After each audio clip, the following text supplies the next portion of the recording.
Howdy, everybody. Hopefully, hopefully everybody migrates over here.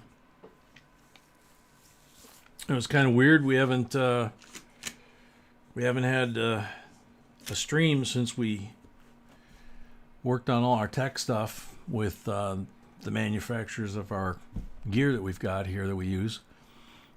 Thought we had everything worked out, and then we couldn't get anything to turn back on just now. But at least Bee's here, and she fixed the problem as always. So, and I'm gonna say hi to everybody that's in the chat right now, and kind of get caught up, like I always do. Seeking of Errors and Varieties, welcome. Rigoberto, welcome. Bassman, welcome. Ron Coker, welcome. Furry Plants and Coins, welcome. Silver, what? That really jumped. Wow, holy cow.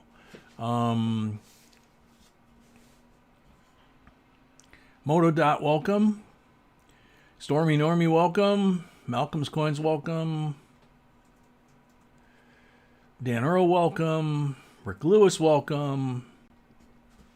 Rick says he sent a box donation. Did we get it? Rick Lewis. Oh, because I got with no screen name. He doesn't have a screen name. He says he's Rick Lewis on the screen. Okay. I know So. what I'm saying. It's different. Okay. Person. I'm just assuming that's Okay, she got a box donation. It doesn't have a screen name on there. So if your PayPal account's different, Rick, than what your screen name is, you might want to shoot her an email at JBCOINSINC@gmail.com, or just in the chat if you're comfortable with that. John Montgomery, welcome. Betsy Mason, welcome. Gypsy Wolves, welcome. JCDC, welcome. Jedi Jim, welcome. Sacktown Amy, welcome. Jerry Flood, welcome. Jay McWilliams, welcome. Why you not pay tribute to the IT God tonight? I'm not sure who that is, Jay. Let's see. So it looks like I'm caught up on everybody that's here. Steve Hampton, welcome. Greetings from the swamp. That's a good one. Sad but good. Let's see. All right. Amy Hero, welcome.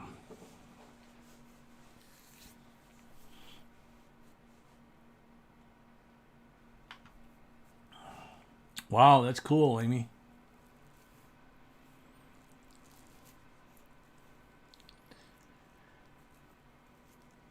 Well, Malcolm, she's here, so. I'm here. Chris Allen, welcome. Tony DuPont, welcome. There wouldn't be no stream if I wouldn't be here. Yeah, there wouldn't be a stream if she wasn't here. Tonight, fixing things.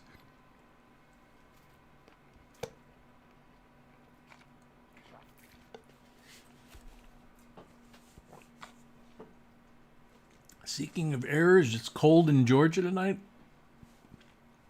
Rick, could you please send me email because I don't know if Rick, could you please send me an email, jbcoinsinc@gmail.com. She's trying to match up what she has with you or whoever actually sent it. Gypsy, I got a weird post from when Scotty passed the tribute stream. Now I'm sad. No. That's the computer was jumping from one stream to the other. Oh, it was doing that? Yeah, when I was trying to delete it. Oh, wow. So B says it was actually the computer or whatever, when she was trying to switch the streams, it was Yeah, I was just going to the like last- jumping around from stream to stream that we've done, and apparently picked that one up. I miss him too, you know.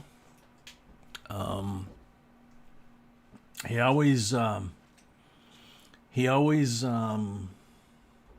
even with all the stuff that he went through in his life, being in a wheelchair all of his life and everything, he always was self-deprecating, made fun of himself, just seemed to have a different outlook towards things, and just a lot of good person to know. Rick Lewis says, I sent an under my name, Richard M. Okay. Okay. She says, okay. B2 Constitutional, welcome. So does that match up for you? Mm-hmm. Okay. All right. You're good to go then, Rick.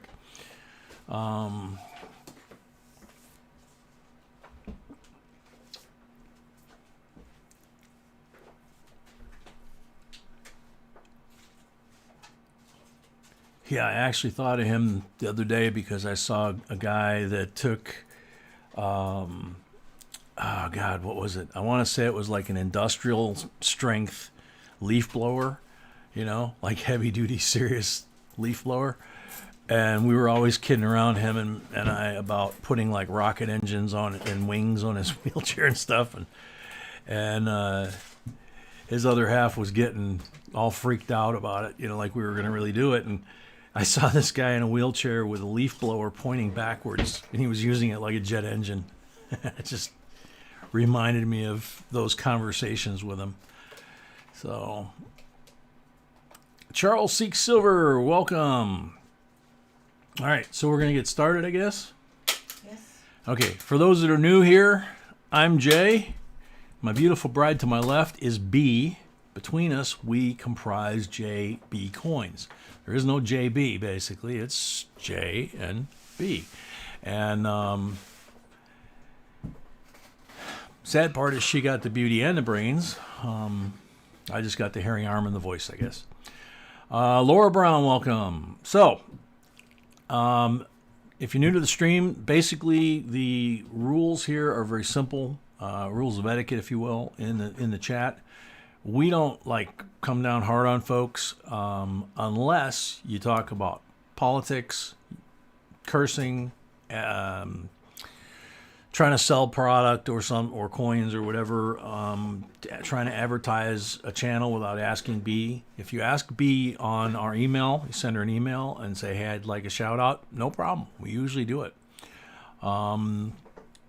So it's just pretty much about being respectful of each other, and you kind of get the hang of things around here. Pretty loose, comfortable group. Charles Seeks Silver. It's a great voice, though, almost as good as mine, Al. I think B might agree with that one.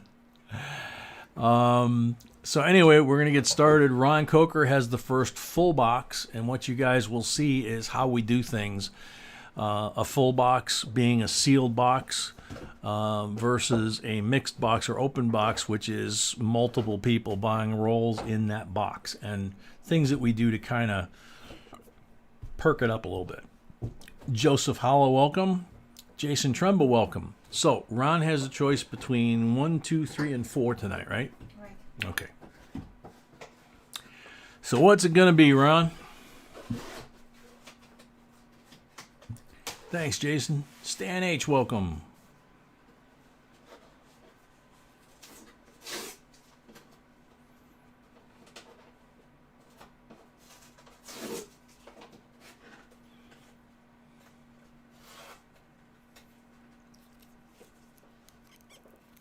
Number 4, Ron says. Okay. You can put it on the table and we can get started. Sacktown Amy has sent for 5 rolls if still available. Okay. She did, and she's in the next box. B said yes, you did, and you're in the first mixed box. And that box is still where it is. And it also has silver enders in it. So that's good. Very cool. So, all right, let me get box number 4 for Ron on the table.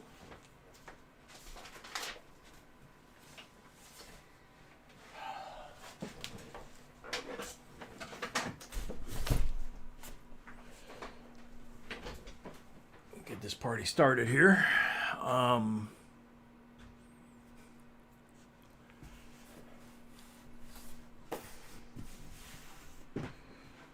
Gosh, where is everything? Totally, just out of sync here today with her being under the weather this week. Just been completely off. I actually saved a roll up in one of the boxes, and I was like, things are getting a little hairy around here, and open up a box, and there's a big chunk of somebody's hair that got caught in the crimper. It's on the end of the roll. I think it looks almost like blonde hair. Neither one of us are blonde, so I don't know. I thought it was kind of funny. I thought I'd save it for you guys. Z-Bub, welcome. All right, so with let's see.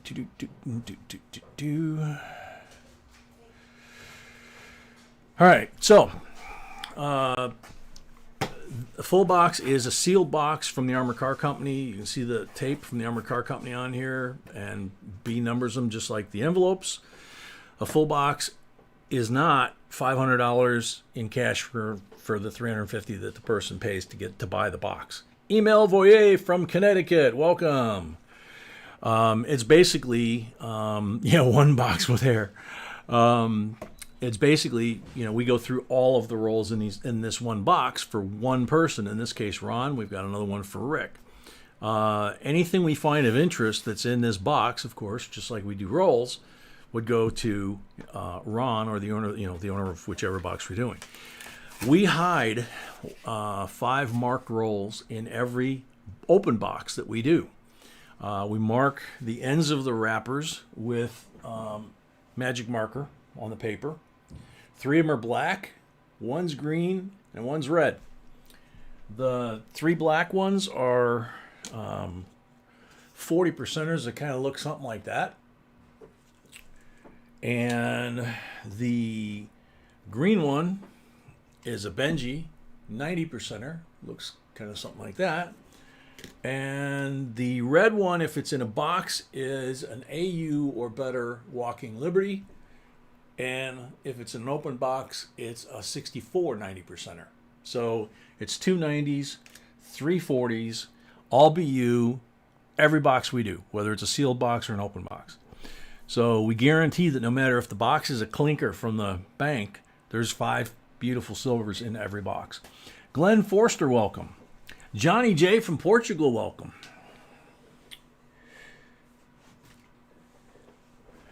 Ouch. I'm crashing into the camera, so hopefully it doesn't look like an earthquake. Let's see. All right, so we'll go ahead and open up the envelope and get Ron's 5 coins out there.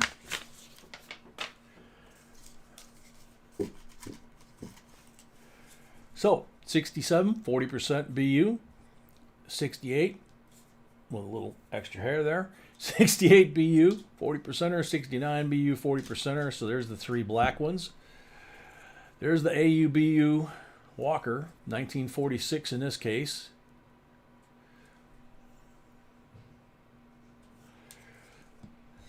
And there's the 63D BU Benji. So the 290s, the 340s, the red one, the green one, the 3 black ones, and the box. Henry O, welcome. Chad Brookman, welcome.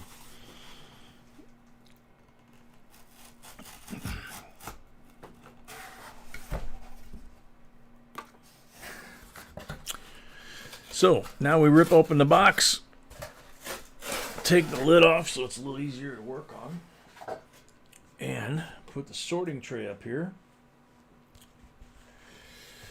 which we have our sound deadening mats on the tray and on the bin down here with the return tray to the bank. And let's see how we look on the screen there. Yep, you guys can see the box.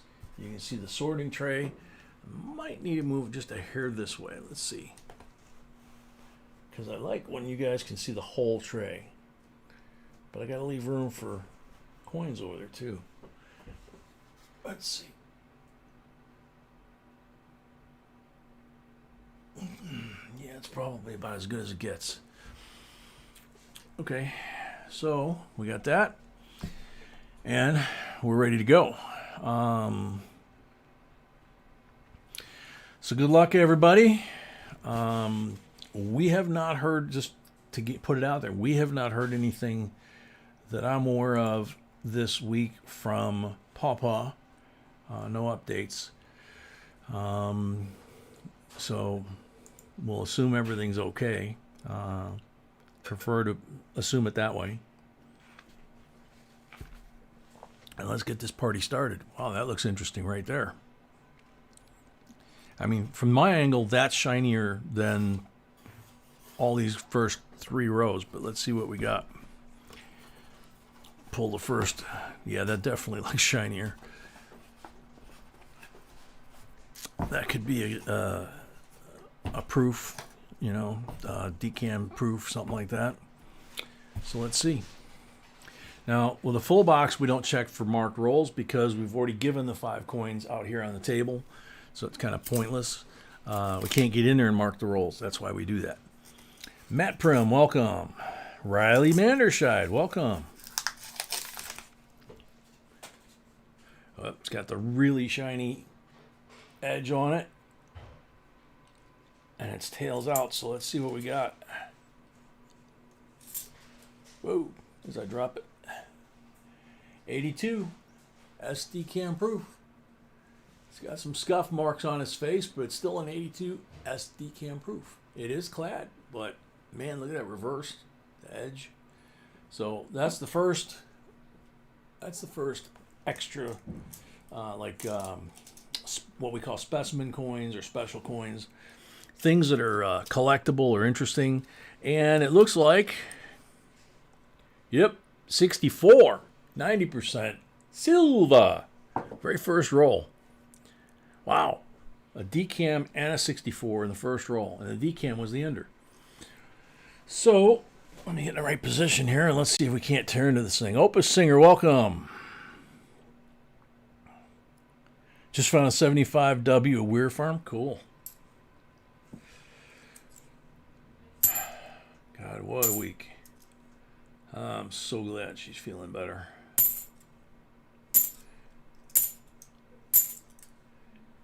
As my great-grandma from the old country used to say, she scared the bejesus out of me.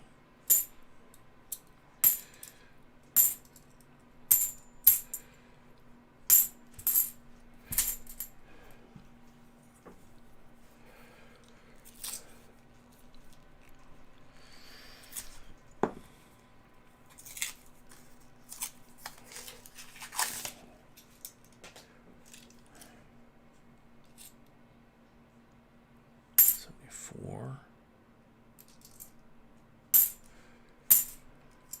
73. That one I almost thought was a silver because of the patina on it.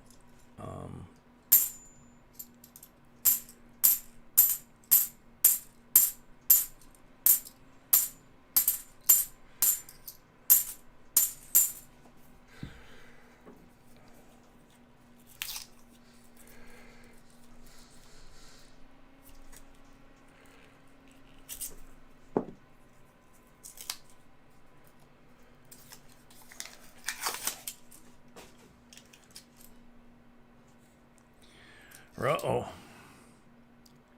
Another 64, 90% silver. Ooh, nice sound right there. God, we're not even through the first 10 rolls. 264s, no less. And that, my friends, looks like a beautiful example of a 1972, what we call a specimen coin. 71 to 74 all have very well-known errors, and the 71 has like 2 dozens or more. The 72, 3, and 4 all have specific ones, and so if they're in nice shape like that one, we will put them out and send them off to whoever owns the rolls to check to see if they have the errors. You know, we don't really have the time to do it here. We'd have to put it under the microscope and in some cases and all that, and we just don't do it. But if the coin is really nice, nice condition, looks like it might have come out of a mint set or a roll or something like that recently. It's you know, a 50-year-old coin, you know, and it looks that nice. We're going to give it to whoever owns the rolls because they may want to collect it. It may look nicer than whatever they have in their collection, but when they check it, they might find out that it's a valuable or semi-valuable error variety as well. So It's not just all about the silver. The NIFCs, the commemoratives, the foreigns, there's just so many things that we find, you know, off metals, British pennies, SS, welcome, multi-haystack, welcome.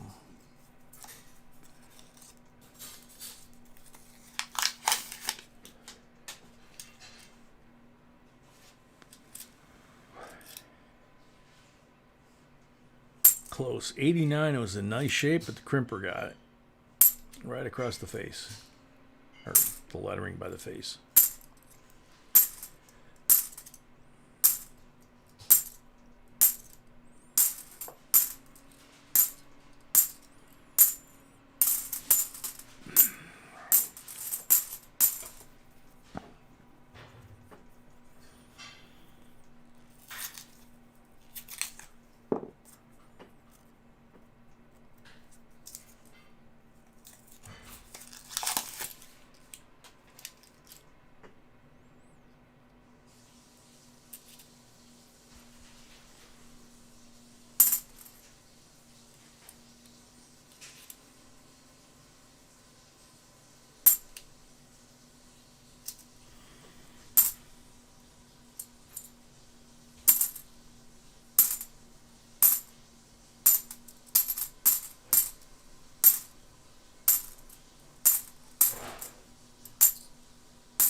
'81.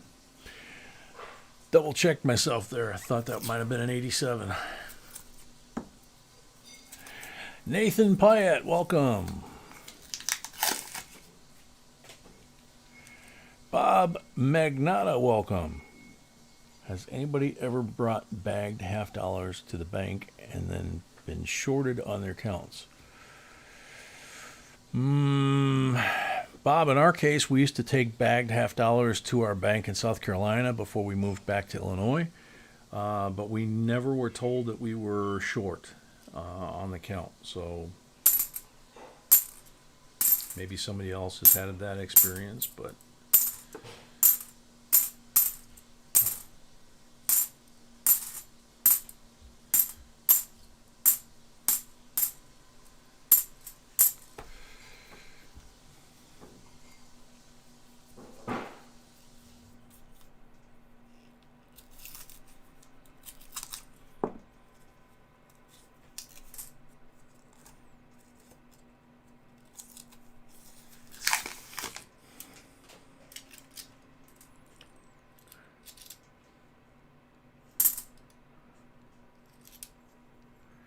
come on. 2000. No, not quite. He's real close, but he's got a lot of those little fine scratches that kind of give the impression that it's a shiny, you know, reflective coin, but it's not. It's the scratches that are reflecting.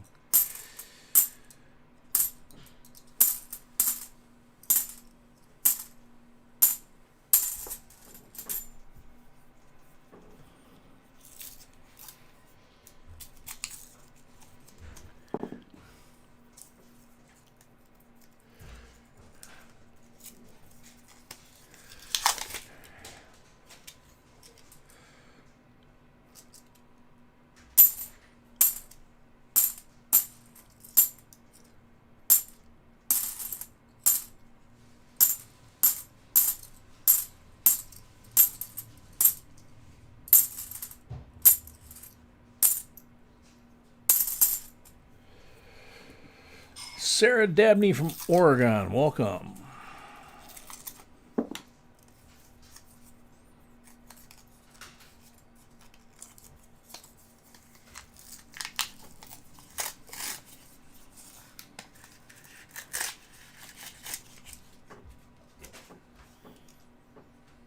Wow. That's a big deviation there, Bob.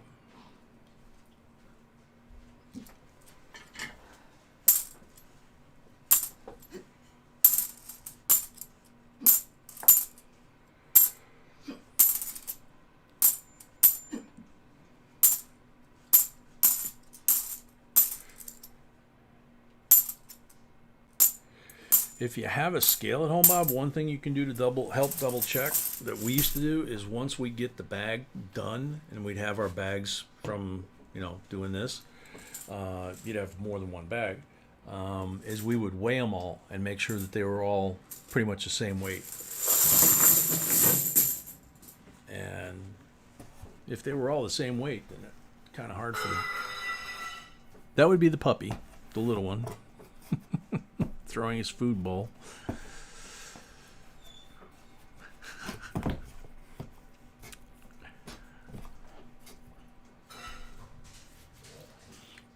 anybody send me donation and follow streaming, please. Okay. So B says if anybody sent her a donation for rolls or box without a screen name, please send her an email, jbcoinsinc@gmail.com, and let her know what's on your PayPal account, what your screen name is on the chat, so she can put the two together. Good old Loomis. Yeah, don't miss them.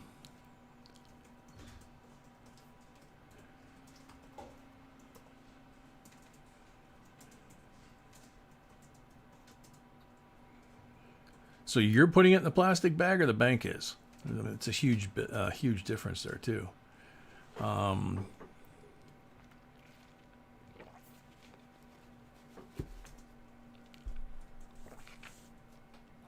Knuckle roll, welcome.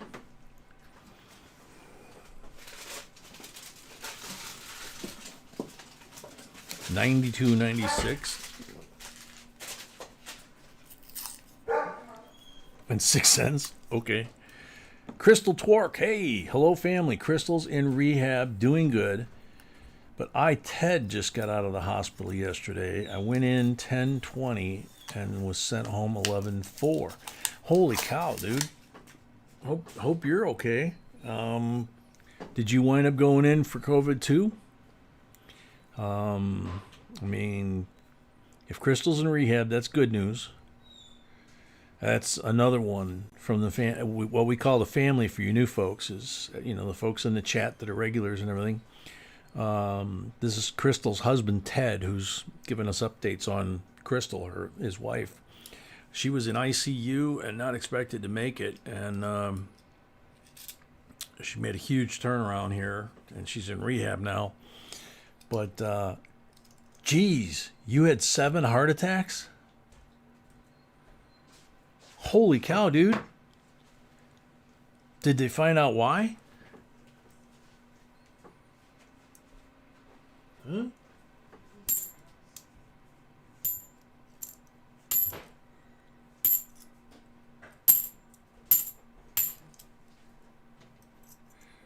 Crystal Twerk's husband, Ted, just got out of the hospital. He had 7 heart attacks.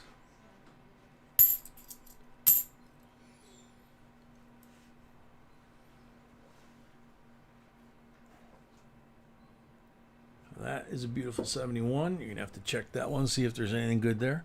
You coded blue 7 times. Holy cow, you actually beat me, dude.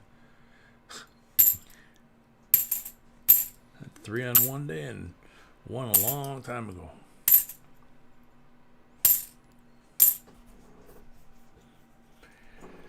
Intestinal and liver infection. Holy moly.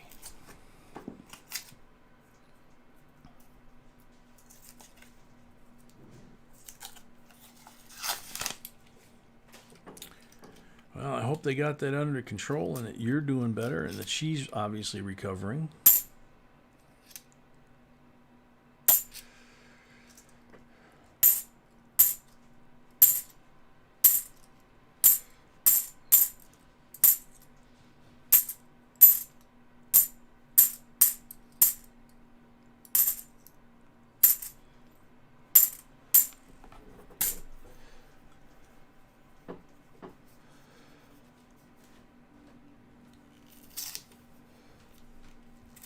Bob, I think I'd be considering a different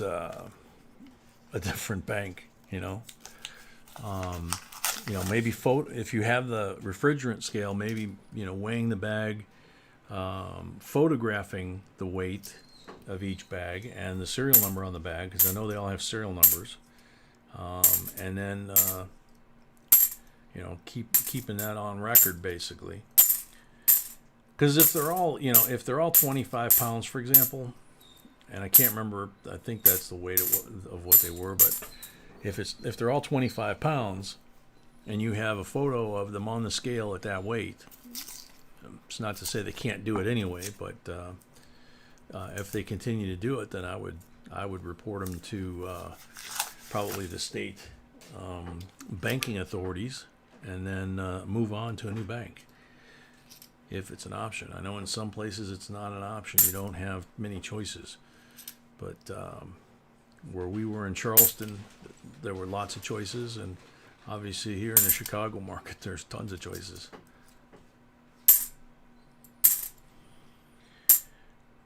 So Ron, we got a blast right out of the gate. The second 10, we're 4 rolls in. A little quieter, but we'll get there.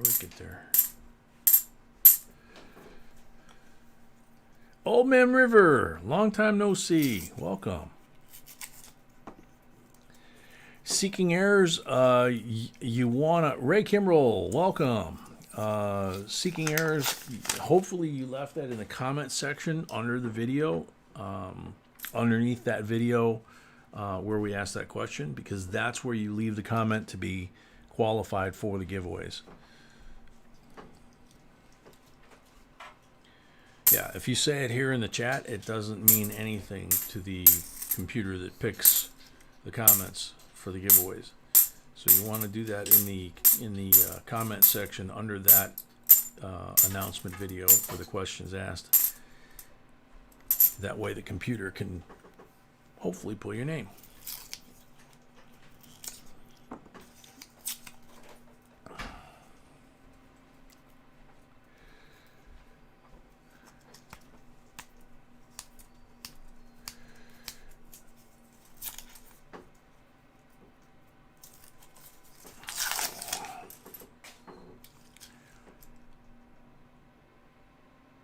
First 10 rolls, we had 2 64s.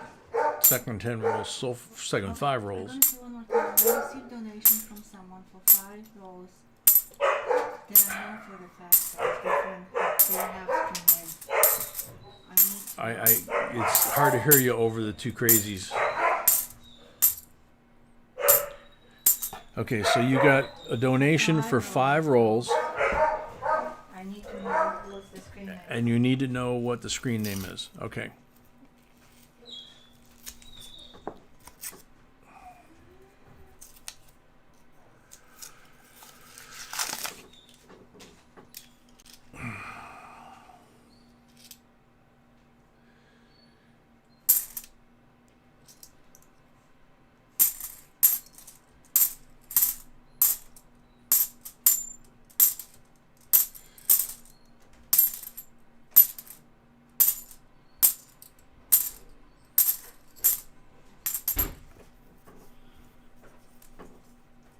Yeah, Malcolm Puppies. The little one started dropping his baby teeth this week. So it's not going to be a little puppy much longer. Uh-oh. 68, 40%. Silva. There we go. Give those 90s a little bit of company.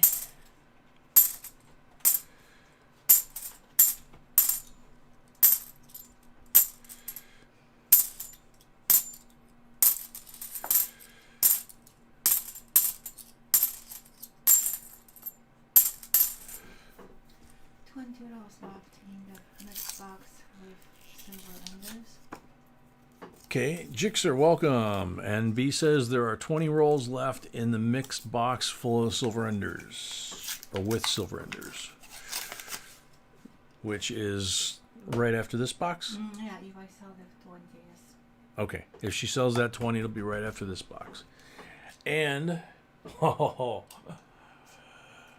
the stuff that dreams are made of, I don't know. We got 2 shiny silver looking objects here. Eyes run. 68, 40% silver. 64, 90% silver. That makes 3 of those. Wow. Holy cow. That's a 71. Okay. Let's see if we find anything else going through them. So the top of the box has been pretty good so far.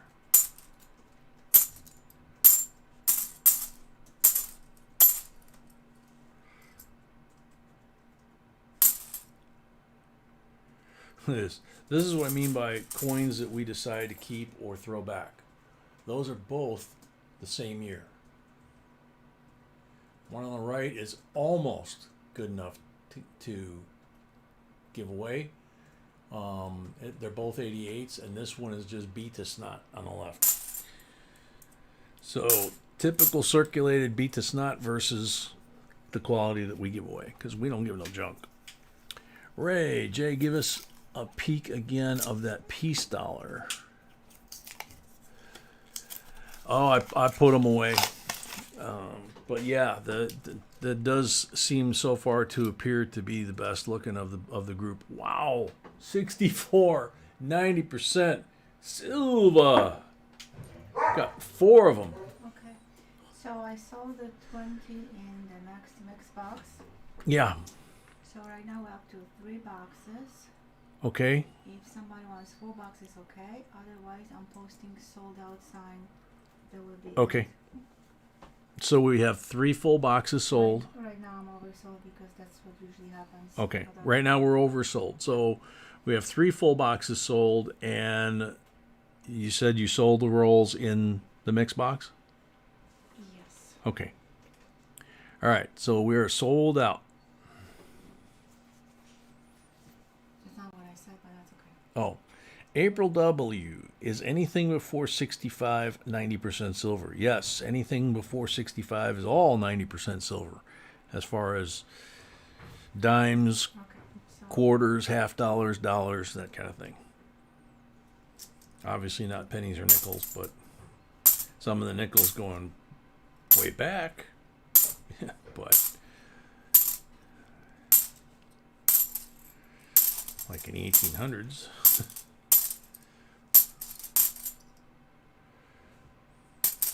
Come on. Another beautiful 71.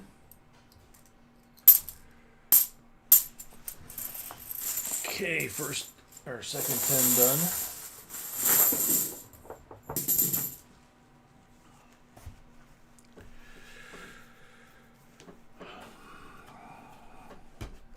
Spilt paint. Welcome. Found a no edge lettering on one of the presidential coins. Cool. Last 5 from the top deck, first 5 from the lower deck. That looks like something interesting right there.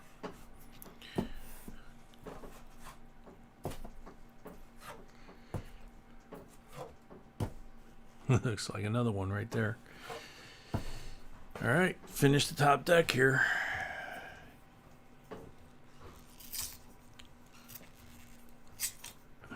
okay. So what I said is Okay, so what she said is, so far we sold 3 boxes, 2 full, 1 mixed, which is a little bit oversold, but that's okay.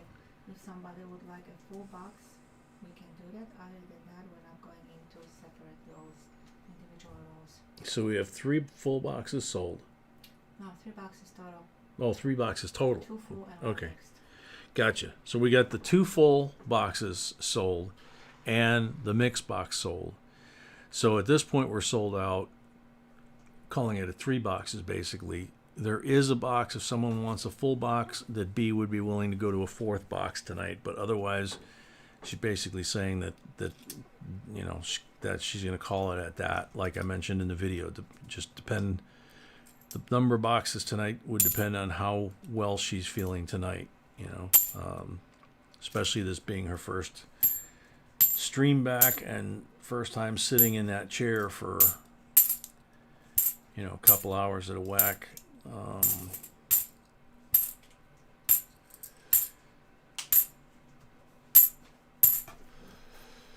Greg Welch, welcome. Yeah, Ron's kicking butt right now. Yes, for sure. He's still on the top deck, and he's got 490s and 240s.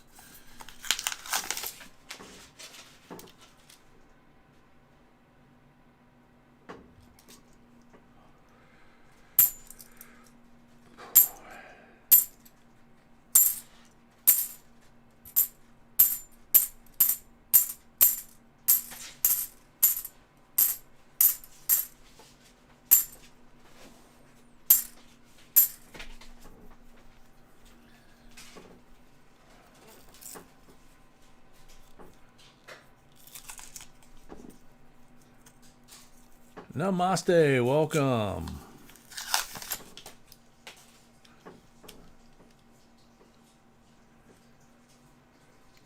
Knuckle roll, we're getting 2021s on a pretty regular basis now.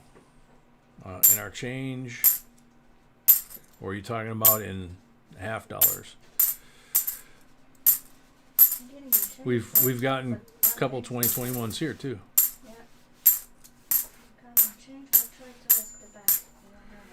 Yeah, we get them in change like crazy.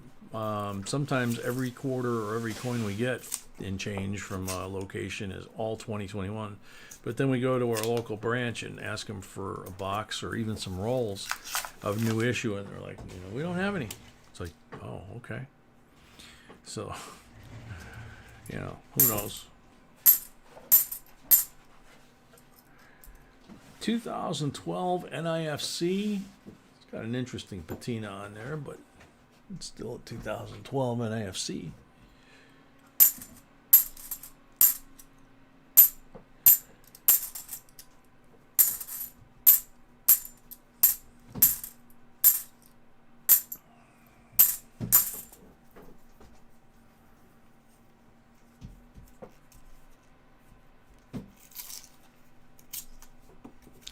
Yeah, Henry, I agree. She does need a rest, and probably 3 boxes would be a good point to call it for the night. First outing. She was very, very sick. I want to say today's Friday. I want to say maybe Wednesday. So that's only like 2 days ago. I thought we were going to the hospital in the middle of the night, so I don't want her to push it. Maybe I'm selfish. I want to get some sleep too.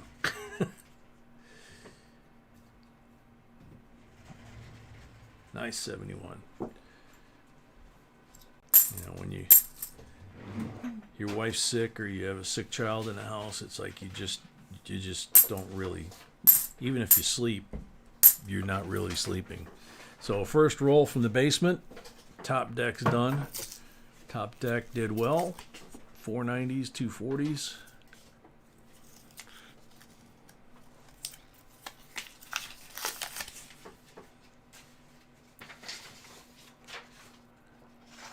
Yeah, Furry, we are sold out. Emperor Rex, welcome.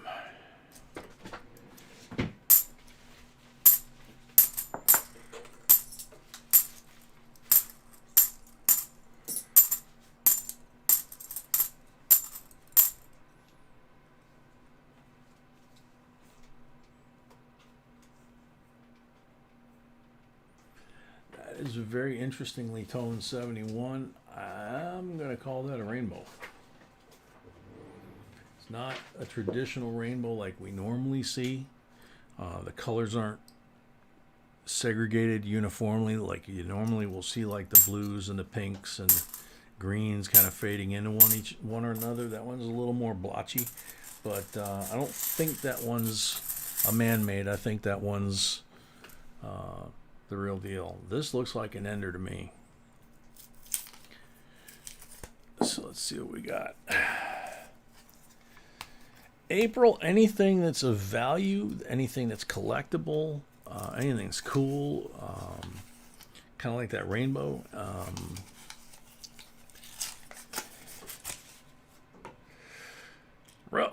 Yep. Ender 67, 40%. Silva. Shiny one, 97.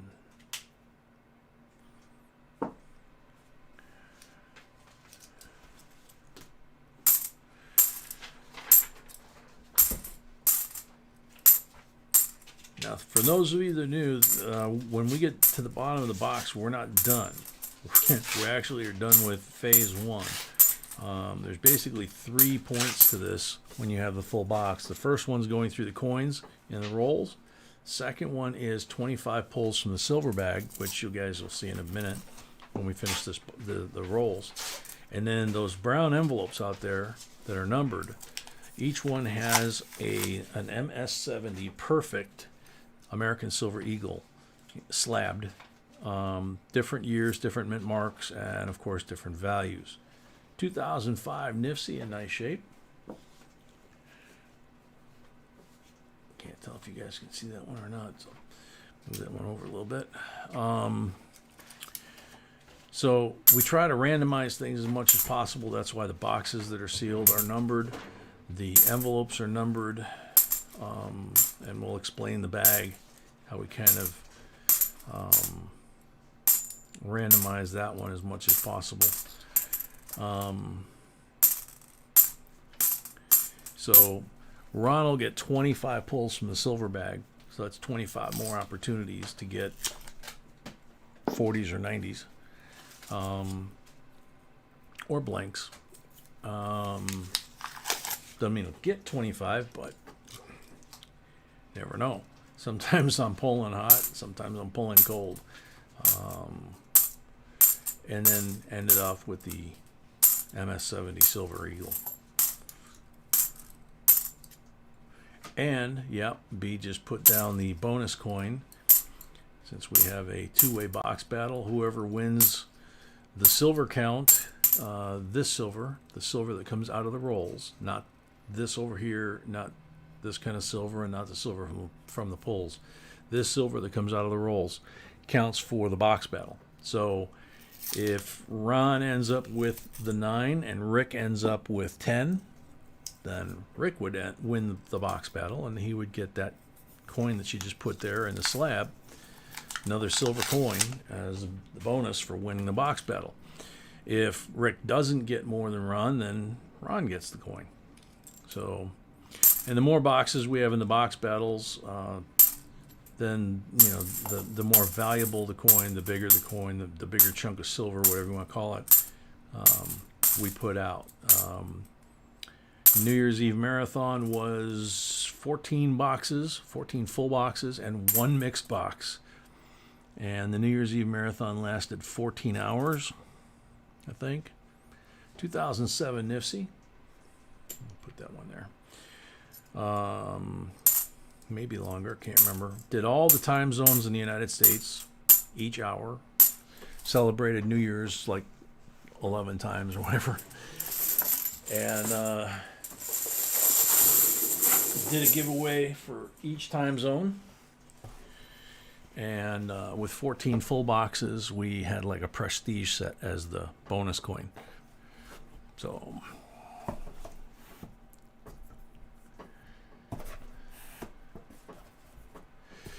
Ray, no, she did not.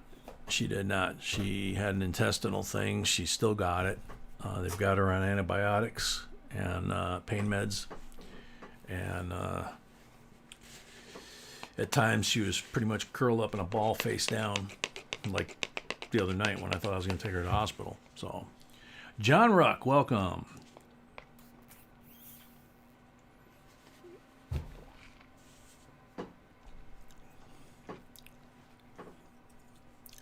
Earl Shaner, welcome. Earl, B's doing so-so. She's doing okay. Better than what she was, obviously. The pewter, I was working on it most of the week with our providers. You know, everybody from Xfinity to the manufacturer of our new modem and Wi-Fi router and you know, everybody. I didn't get as far as the microphone and camera folks to resolve the audio side of things, but I did get everything pinned down on the Wi-Fi and Ethernet side of things. And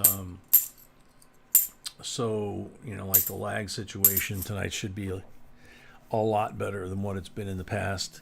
And we've got some cables on order that'll make that even more so. And then obviously the rest of the time I was basically trying to take care of her and the puppies. Joe Graham, welcome. But for B to actually admit that she doesn't feel good and lay in bed for, you know, at all, but especially for several days at a time, we've been together a long time, and that's the first time that I can think of that she's really done that.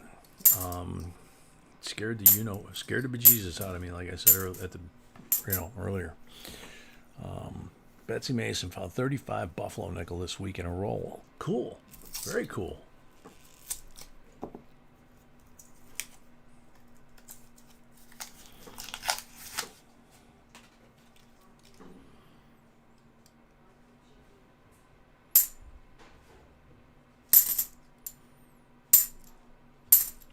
So, but being this is the first live stream back, that's tomorrow night. We knew it was like no, we're not going to push it 2 nights in a row. But like we did in the intro, I said, you know, maybe we'll do 4, maybe we'll do 5 at the most. And basically, she just a few minutes ago said that, you know, we've got the 2 full boxes and we've got 1 full mixed box, which is, you know, open box, lots of different folks in there. And she called it a night at that. So we're sold out pretty much half what we normally do, which is fine. I mean, we get the live stream in, we get to see each other, kind of touch base, find out about Crystal, find out about Ted. Maybe we'll get an update on Pawpaw. Hopefully that's good news too. And then, you know, kind of still end the night early enough that you know, she can spend maybe a little time on the couch with the puppies curled up around her. It's funny, the big one that we've had for 10 years, that he instantly, you walk downstairs, you get anywhere near, you know, because they pretty much the downstairs of the house is their territory and they're not really allowed up here. Beautiful 1988. But when the big one was a puppy, I was still recovering from my cancer, and he would sleep with me. If I didn't feel good, if everything was okay, and it's a relative thing when you're recovering from cancer, on a normal night, you know, you don't feel that great, he would lay right next to my bed. So if I woke up in the middle of the night, I had to go to the bathroom or something like that, I had to be careful when I went to get out of bed. And he was really good about it, but, you know, I just had to be careful that I didn't swing my legs out of the bed and step on him, you know, because he was young, he was a pup. But if I was having a bad night, and especially if I like started tossing and turning, having nightmares, that kind of thing, he would climb up on the bed, and I'd wake up and I wouldn't be able to move my legs. I wouldn't be able to roll over. And you know, first time that happened, I was like, what the heck? Kind of scared me. Middle of the night, I'm thinking, oh my God, I'm paralyzed, right? And then he moved, and he had basically climbed up on the bed. By that time, he was about 40 pounds, and he just laid himself across my ankles to more or less pin me face up on my back in the bed to where I couldn't move. And you know, and then after that, he would as I started to get better, he would curl up behind me in my work, I had a recliner that I worked at from home at that time, and he would curl up behind me. Uh-oh. I didn't see that one coming. Oh, geez, another one. 64, 90% silver. Jeez. You got a collection of those going, dude.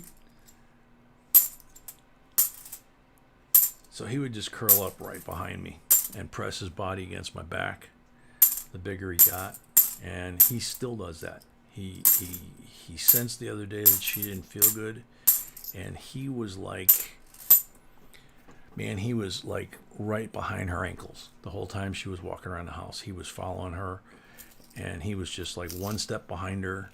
And if she would, stop, he would stop, and then he would kind of look up at her, like, okay, what's going on?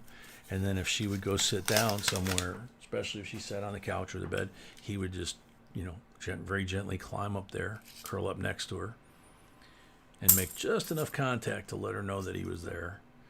And so he's always been really, really good. I don't know how he does that.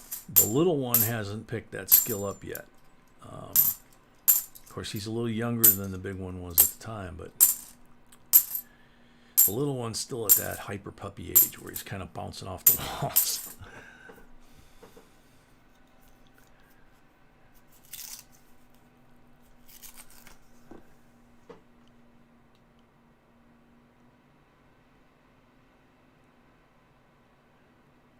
Yeah, right, no kidding.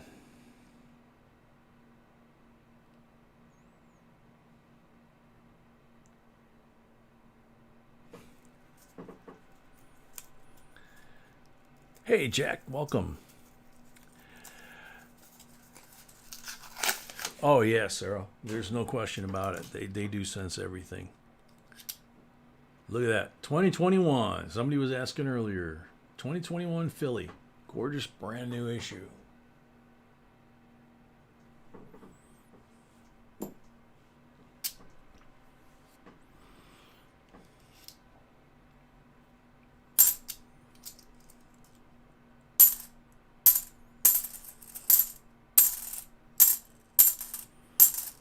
It's not the first one we found in these boxes lately either.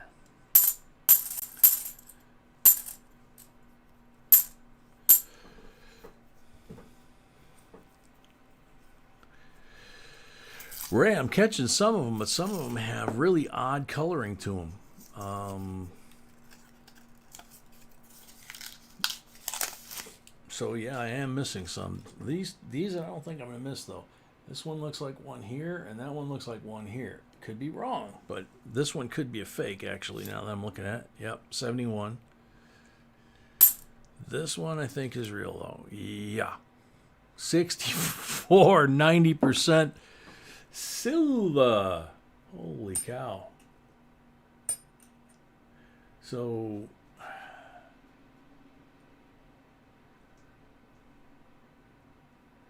So 640s or 690s and 340s so far.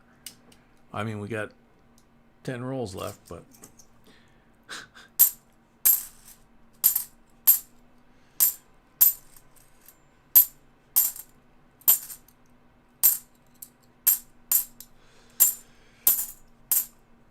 yeah, and if they're an ender on the bottom, I don't usually catch those because 71, another beauty. Because I mean, I don't check the enders when I pick them up because it's a full box. Doesn't matter, Doesn't really matter if there's an ender or not from that perspective, like there is in an open box, because everything in here belongs to one person, Danny Osher, welcome.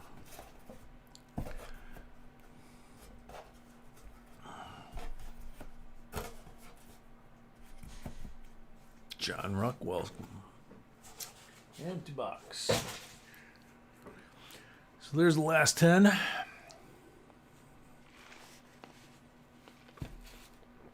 Atris. Yeah, I don't know what it would be for each of us depending on what dealer we went to, but yeah, that's a good chunk of silver right there. Just the 90s.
It continued. Oh my God! Another 64, 90% silver.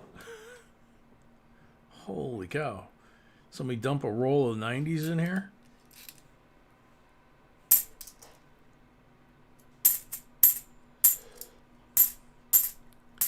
These boxes from this bank the last couple of weeks have just been unbelievable. I mean, Walkers, Benjis, 64s,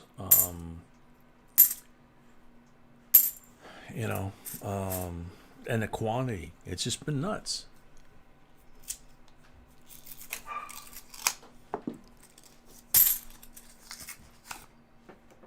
Still pulling 64s out of here. I see. Cool. Yeah. Little one's having a fit.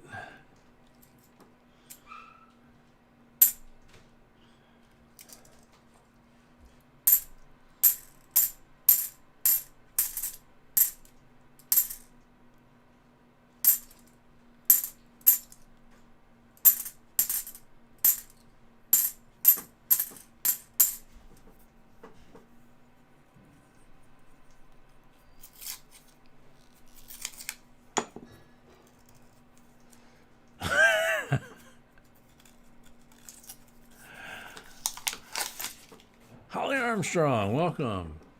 Bro. Jeez. 68, 40%. Silva.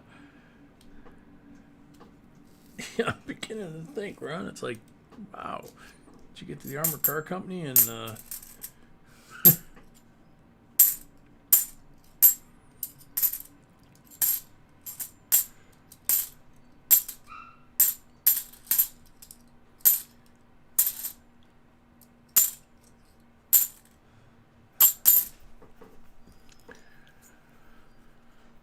Hey, Moldy. Yeah, no kidding. I mean, look at all this stuff here, including 2021, and then a little bit of silver up there. We got a rainbow. We need a commemorative, I think. That one's green. It's a 71.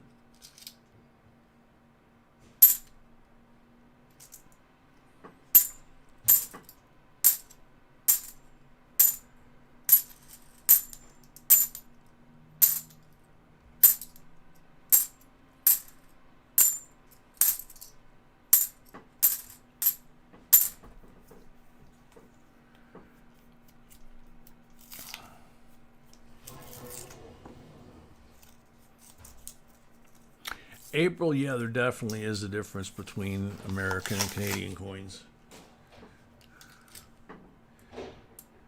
Shiny one. Real shiny one. 2021, another one. Another 2021. That one's also a Philly. Which is wild because just about everything else we're getting that's new is I think, Denver.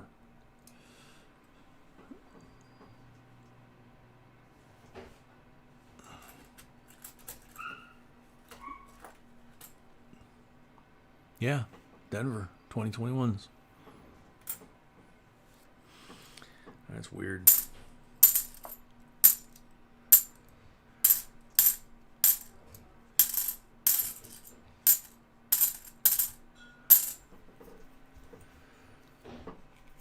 Maybe you should play the lottery tonight. Yeah, either that or maybe you're using it all now.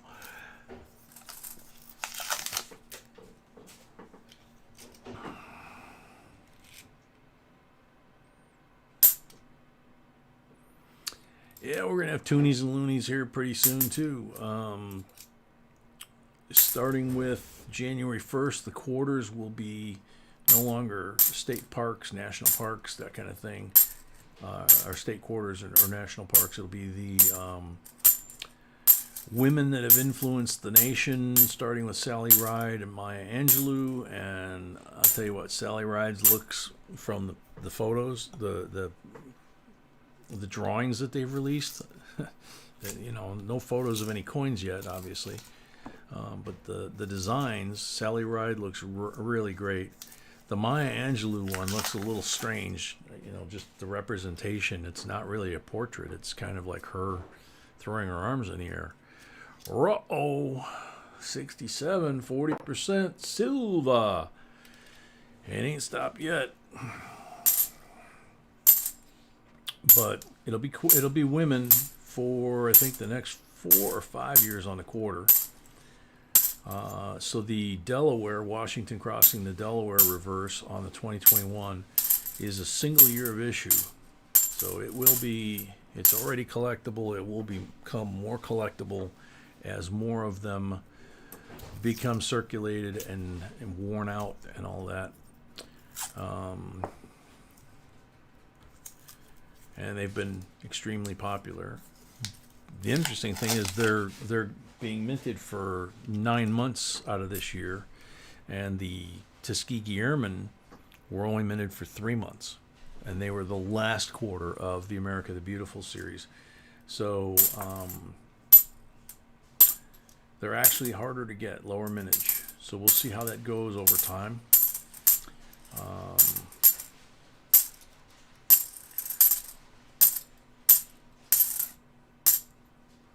And there's obviously errors and varieties on both. And then so we'll have the women on the back of the quarters starting in January, and then a year from that, the half dollars will have endangered species on the back. So the 2021s have come back in as circulating quarters, although the banks haven't got that message yet, I guess. And then in the next 2 years, we have 2 new designs of what we carry in our pocket. And then we'll see what happens with the penny and the nickel and the dollar bill, whether they stay or they go, and whether these, from the looks of things, with the 2021s being made as a circulating coin now, not as a not intended for circulation, NIFC, if you will. You know, if they're starting with this one and then 22 and 23, they're making the same size and a basic design, then there's hope that they're going to keep these in circulation, which means we'll be able to get them easier because they're circulating coin, and we'll be able to continue to go through them until there's no silver left. Tim Dake, welcome.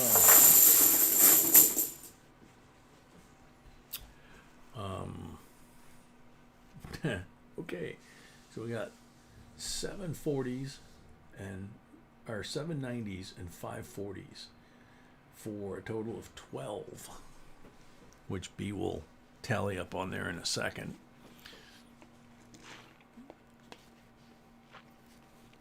Kenny, you still haven't got a Tuskegee Airman yet? I'm sorry, dude.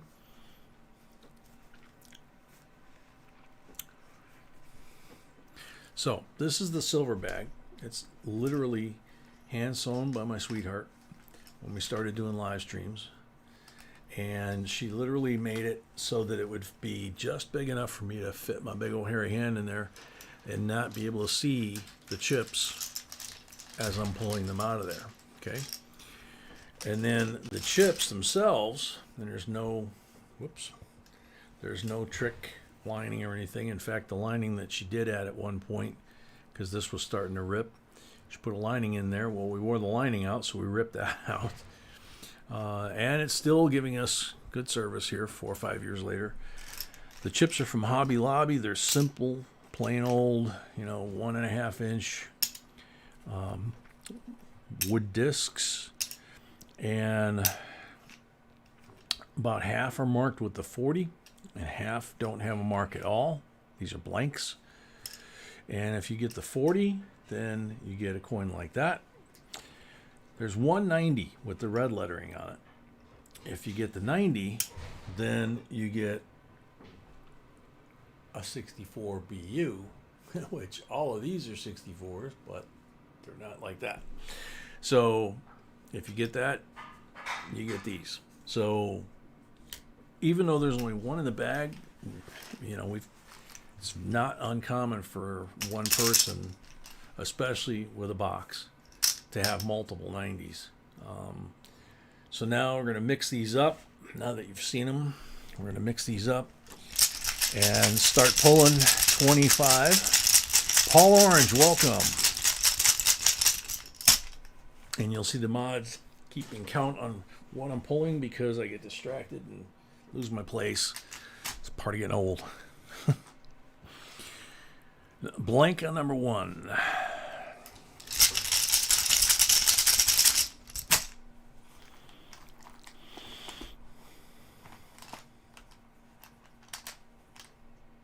$40 on number 2. Yeah, Betsy, I guess we are bringing the half back.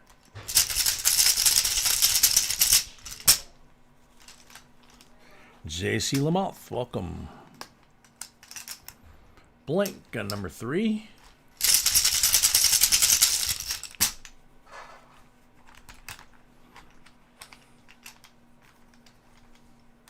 Oop, 40 on number 4. That one doesn't count. One in my hand. If it comes in my hand, then with another coin, then we count it. But if it just kind of falls out, we don't count it.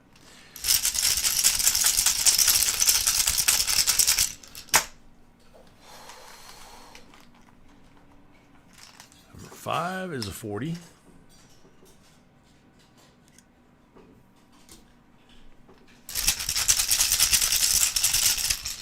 Every once in a while, I wind up with 2 of them stuck in my hand. Can't get rid of one, and so we see what they are and we count them. Number 6 is a 40. I just realized no Tiny tonight. Hope Tiny's okay.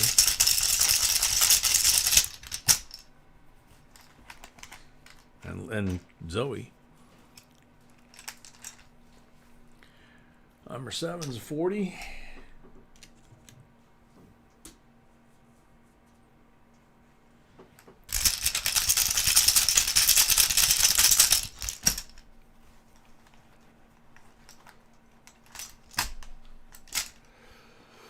Number 8's a 40.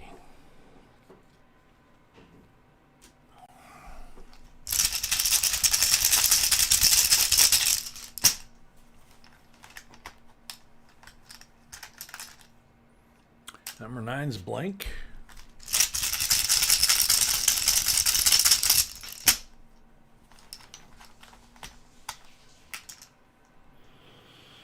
Oh, okay, Amy, that's a good thing, probably. Number 10 is a blank.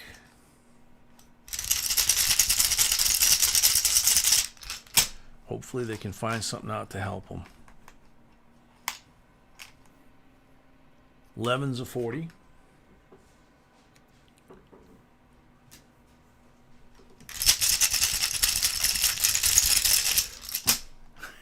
Yeah, Ron.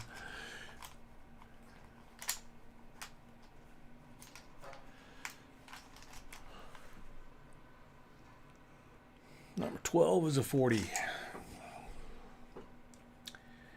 I think the heaviest box we had that we did this week from last week's stuff was 11 pounds and change. It was a large flat rate box.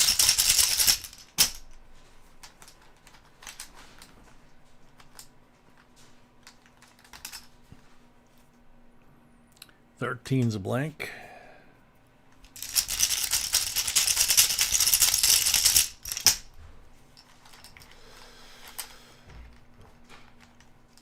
Night, Kenny. 14 is a 40.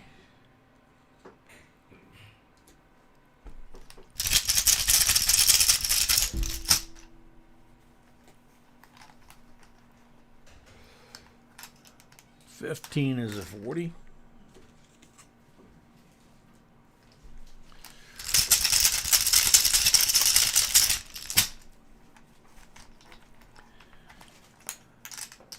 $16 is a 40.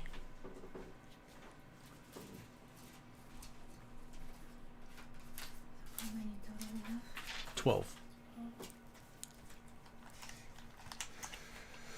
Ray says, Jay, I just got a Sacagawea Proof 70 Ultra Cam. Wow. That's nice. 17's blank.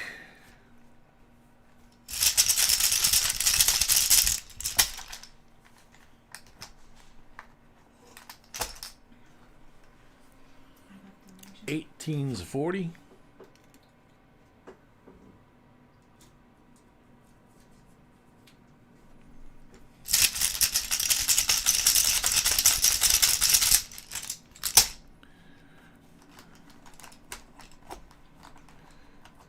Ouch. 19's a blank.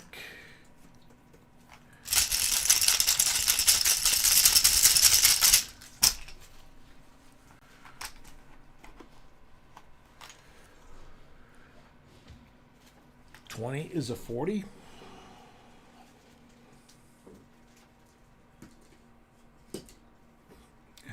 Oh well. Waleed, welcome.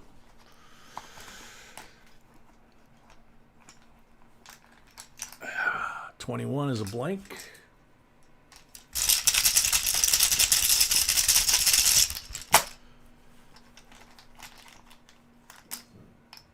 $22 is a blank.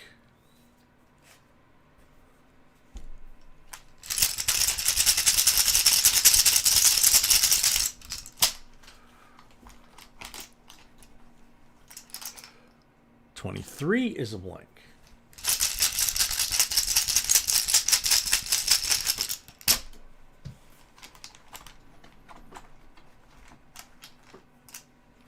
$24 is a 40.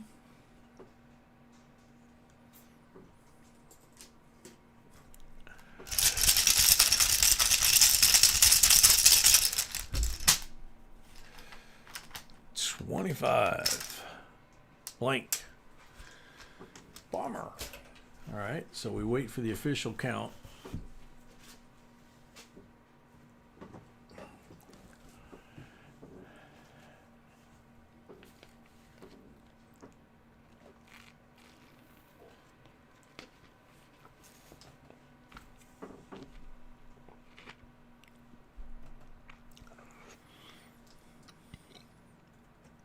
All right, counts good. So, Ron, now you pick from 1, 2, 3, or 4 for your Silver Eagle. Kind of the piece de resistance. Waleed Ishmael, sir, big hello from Cairo, Egypt. And the big hello for Lady B. Waleed says hello. She says hello, hello.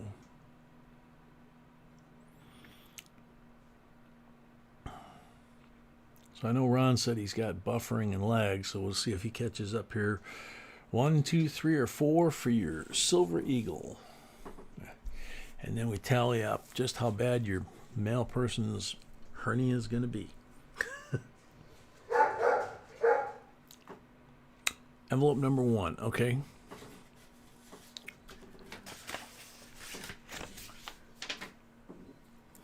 '16 early release. 30th anniversary, MS-70. Nice. And then you get a couple of nice, clean, shiny 63D Benji BU, 46 AUBU Walking Liberty. That's 3. We'll steal these 2 to make 5, just to make the counting easier. We'll take the stack. See what we got here. So we got 10,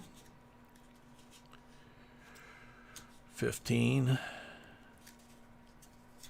turn these around, 20, and 12. That's 32 silvers. It's a lot of silver, especially since all of that is 90s.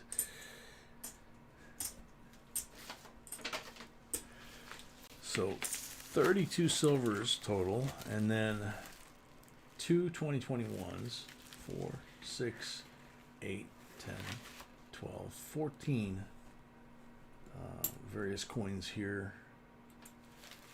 Get the decam on top of those, kind of protect those a little bit. That's lovely, congratulations. So 32 and 14, what, 46 coins? Yeah. That's a lot of coins. Mm-hmm.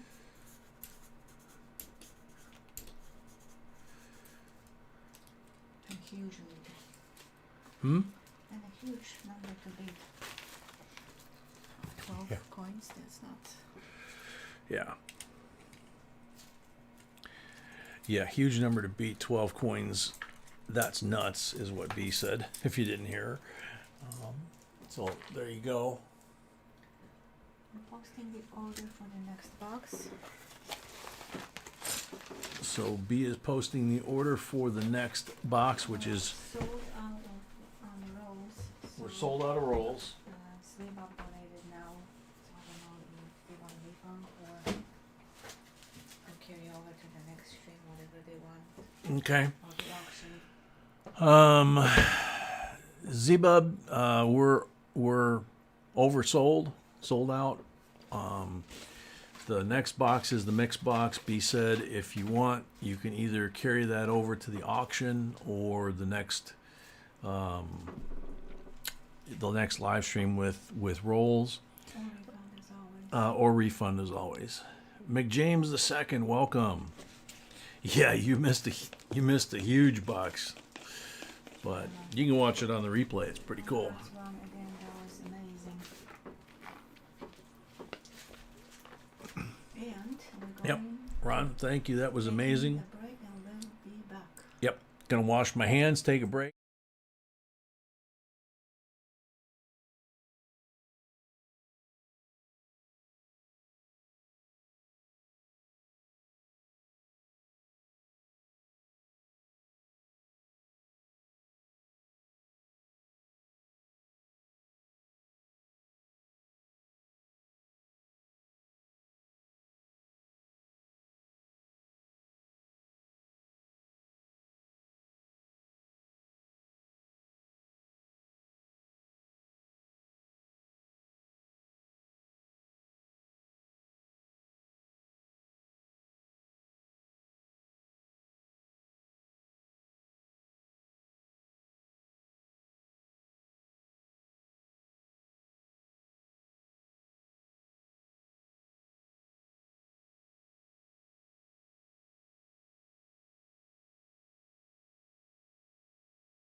Sorry.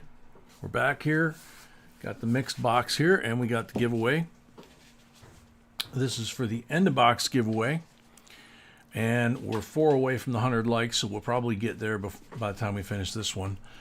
Johnny T, welcome. See who else came in while we were on break. Mark Coins, welcome.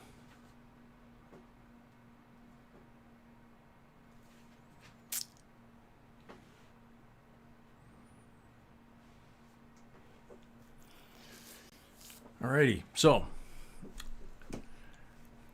2 nice chunks of copper that B picked out on her shopping spree. Got a seated 1886 replica and a Flying Eagle 1856 replica.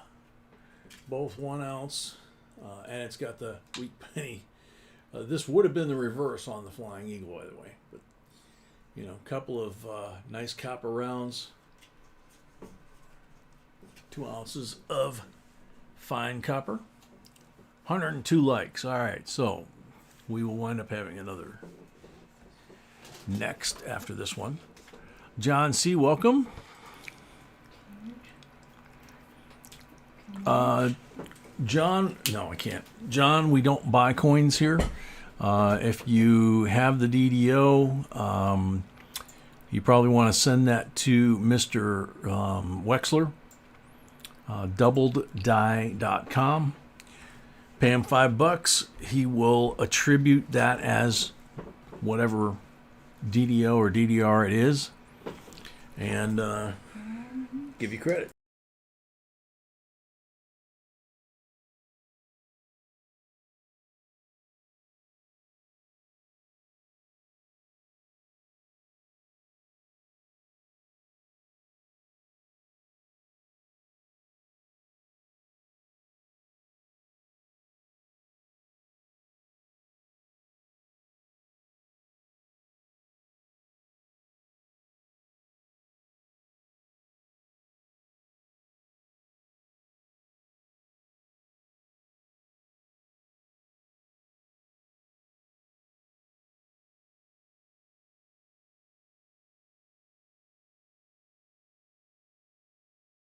So 2 beautiful hunks of copper coming your way.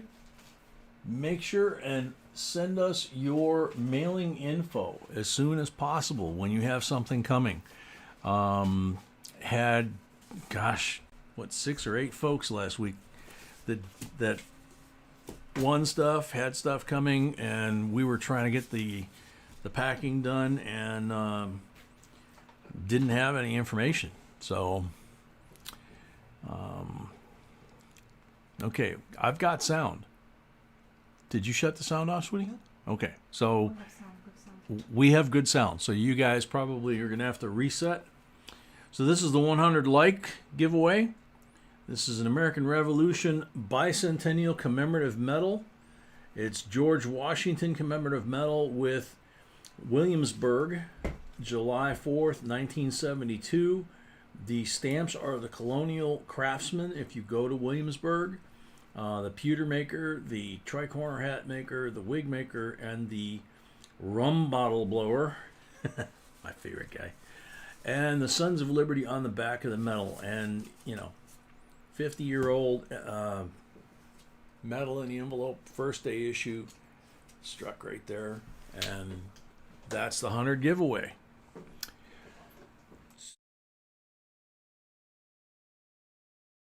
Leg. We'll update and see how many entries we have now.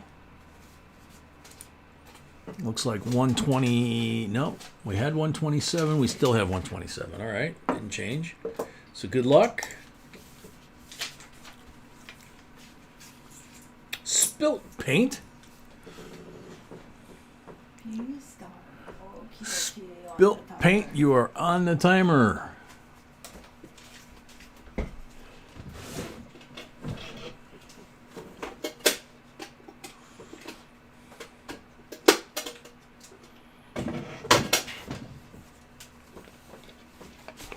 Spilt paint was here. Wheat Penny Hunter, welcome.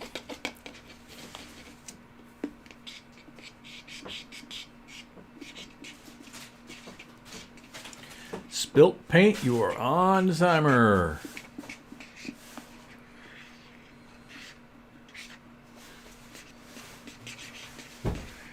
Johnny T, I don't know if you heard, but the little puppy is shedding his baby teeth this week. We know that we know of 2 or 3 at least that he has lost just in the last couple of days. What were you saying, sweetie? And try to eat them. And trying to eat them, dropping them in the carpet. Those are the fun ones. The ones he doesn't eat and he drops them in the carpet and you're walking. Luckily, I was wearing socks when I found that one. Next. Whew. Spilt paint. Ran out of time. Next up, time's up. Good luck. They are saying he's here. Hold on. He's here. I just hit the button, so if he's here, he's here. That We- was said before. I need to go back. Yep. DGO coin roll. Welcome. Mark Coins is here. He was here. Yeah, he was here. There's spilled paint. Yes, There he is. they're here. He's there. Just missed him. Okay. All right, cool. So spilled paint, that's yours. Congratulations. Your address, of course. Address, of course, yes.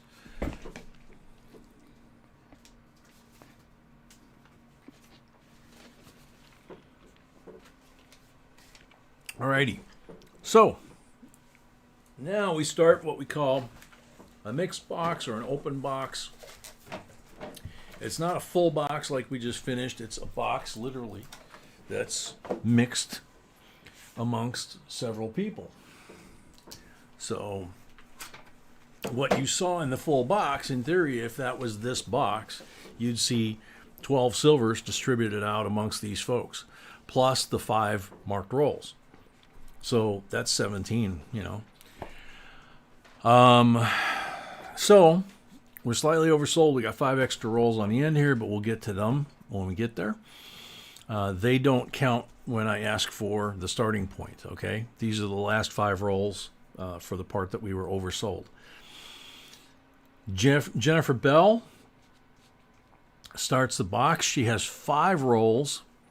How many down, how many over for your first roll, and that'll be the starting point. And that's what we don't know. It's a random, you know, whoever happens to be starting the box, that's where we start. We go through the box, and there are 5 marked rolls, just like these, that are hidden down there. And B said there are silver enders. So, Amy, that's for sure. Never a dull moment with the paw kids in the house. Yes, they are. But losing those little cat teeth that he had and getting regular ones is almost as good as him losing his baby claws and getting more adult claws. So 3 down, first 5 rolls. Okay, that works. So that starts that row, and it starts the box right there. So Jennifer's good luck. Oh, looks like an ender here. Not that one there. That one there. Might not be, but it might be.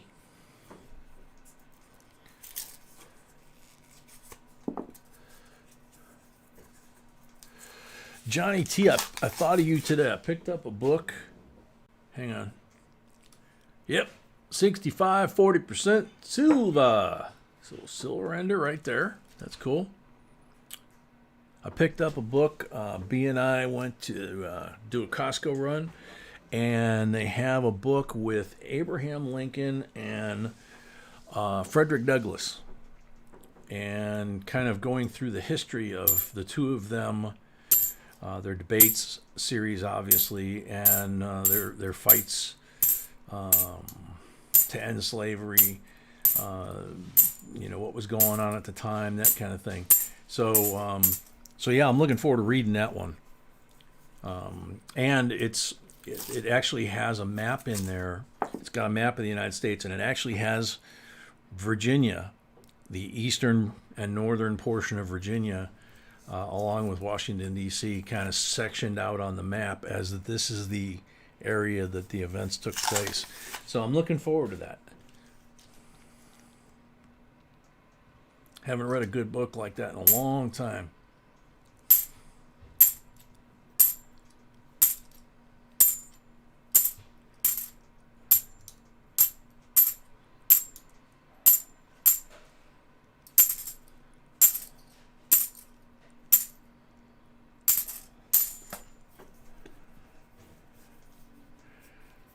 Hey, I'm with you, Mark Coins. Let's go for 200 likes. That works.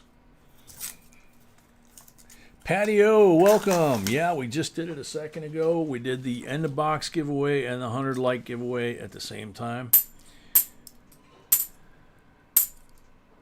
After we finished Ron's mega box,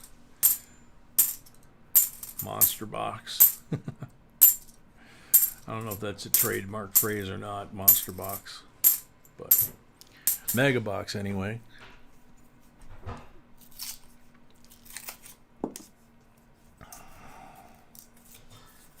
Good job, Spilt.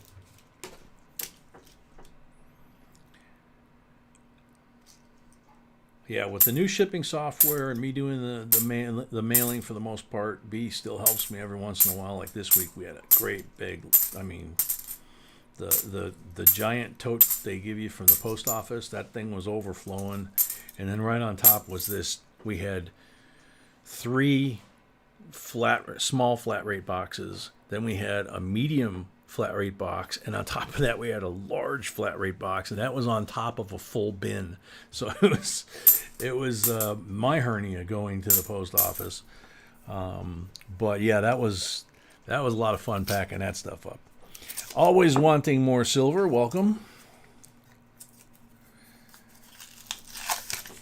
Yeah, so like Bassman is typing out, in case you guys don't see that. There is no live stream tomorrow, like I said in the video for tonight. The next live stream will be the auction live stream on Tuesday. And we are only going 3 boxes tonight. We made the call.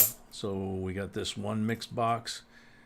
We have another full box for Rick. This is a 71 in nice shape.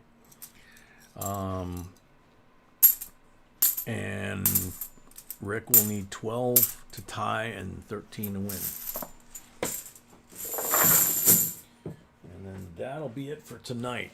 So we take it easy on B. And she's kind of getting up and moving around instead of just sitting in the seat. Like, you know, that's good, because if she was just sitting there the whole time with that intestinal infection she's got, it would be bad, you know, because you're basically, you know, locking that intestine, and then you're just sitting there. It's really painful, and the infection can do its thing. By getting up, walking around, not so much. So Cuba Sakasa, welcome. All right, so Jennifer, that's what you got out of the rolls. You got 3 pulls coming. Yeah, I see that. It went blurry a little bit. That's on the to-do list. I'll be working on that with Canon. And I'm also going to get with Canon, and we use a Blue Yeti for the mic. 90% are on the first pull. So that's my next target, is to try and resolve that issue. 64, 90% on the first pull.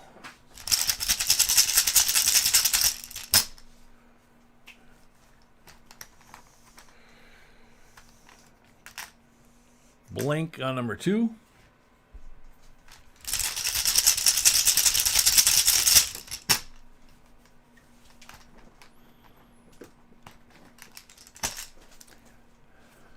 Blank on number 3. Sorry. All right, so you got a 64 90%er on the pull. You got the 65 out of the roll.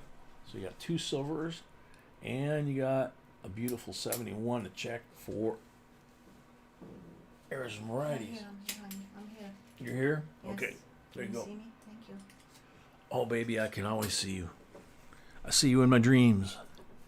Henry O, 10 rolls.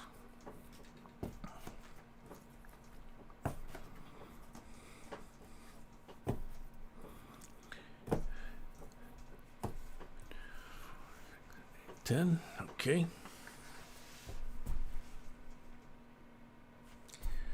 Black mark roll.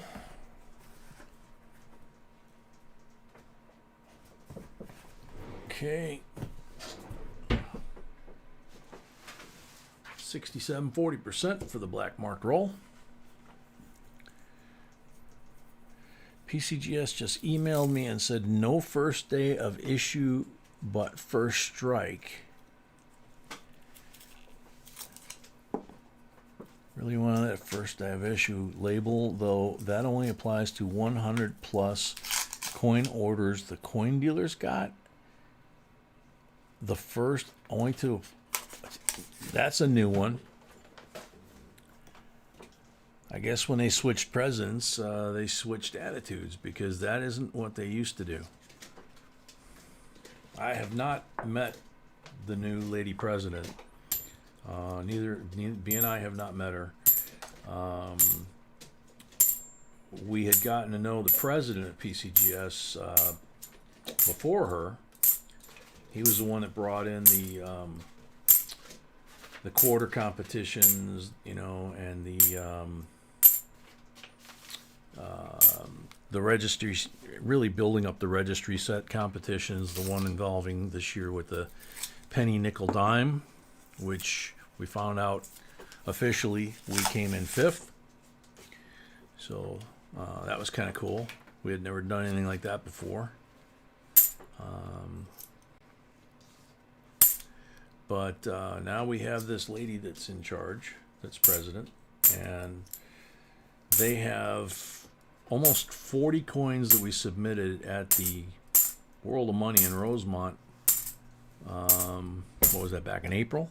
Mm-hmm. And they still have not finished grading them.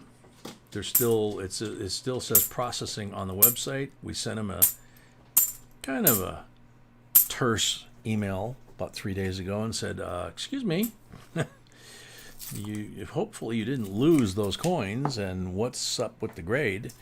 And we got a reply back today, kind of a form thing, saying, oh no, we didn't lose them. They're still in process. They're almost done. It's like, yeah, the only thing you have left to do is grade them, apparently, according to what the status says, but been that way since April. It's what, November? 7 months? You know, who's better, NGC or PCGS? You know, used to be that if you had an error coin, NGC was clearly who you wanted to go with, or if you were kind of iffy on it, you know, maybe Annex. But Annex isn't as big or as well respected as NGC. So if you can get an NGC slab, it's going to have, you know, a little more oomph behind it, especially if you go to sell. If you're never going to sell it, who cares, right? But PCGS was always the high grade, you know, MS68s and things like that, and the very expensive coins. 1985, beautiful shape. You know, the stuff that was selling for 1.7 million, you know, the 1804 dollar, things like that. That was usually PCGS. And then God, I'm gonna draw a blank on his name. I could look it up on my phone. The former president of PCGS that created all those registry things and everything. Yeah, Annex is the cheapest, and then NGC, and then PCGS is the most expensive. But at auction, PCGS tends to bring more money, especially if you get a CAC sticker on it. If you get a really good coin grade back from PCGS on a coin that could do well at auction, it's probably worth getting that CAC sticker, because that adds another 10%, sometimes more, to the auction price, because it's a third-party certification of the grade that PCGS gave you. So NGC has one that they use as well. But like I say, when we started doing this, NGC was pretty much the error coin company along with Annex. Annex had a direct connection with Mr. Wexler.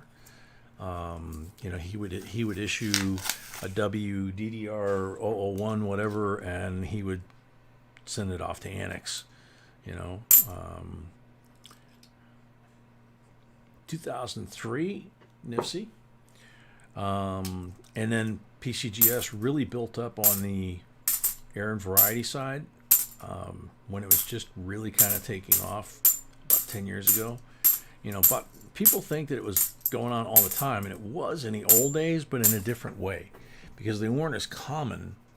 The smaller, unimportant errors, as the old timers call them, which always cracks me up. It's like, wait a minute, this unimportant crack that's on a 1975 or 80 coin or 85 coin, if it was a 1885 coin, would be worth thousands of dollars. It's like, Johnny T, yeah, it is kind of silly, and you do want to beg the question, where will it end? I was looking at those peace dollars when I opened them up, and the first thought that came to mind was, I don't know if we haven't had a chance to really talk about it. We'll get all of our Morgans together, and our peace dollars. To me, the peace dollar was always going to be the rarity, because it was just one coin. Where the Morgans, there was PDNS, CC, and O. So you got 5 different Morgans, right? 2021. But you only have one peace dollar. So that was always, to me, the one that was going to be the most desirable. I think, under all that filth, that says 1964, because that is a silver coin. So 64, 90%, another one, silver. And they look so beautiful when I opened them today, the peace dollars. Got a feeling we might send those in. But, we got a 1950 Dean nickel back not too long ago that we found in coin roll hunting. But McJames, that's the way we were always told, is if you sent the unopened U.S. Mint package directly to PCGS, they would give you the first day of issue. Now, there's also supposedly a date window for first issue or first strike, which I believe is the first 30 or 45 days. It's different with each one of the grading companies.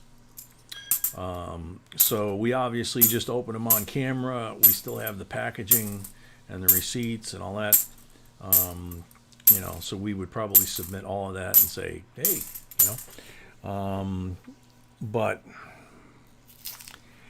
I don't know. We're like everybody else this year. It's been a little bit of a frustrating year for coin collectors for a lot of reasons at a lot of levels.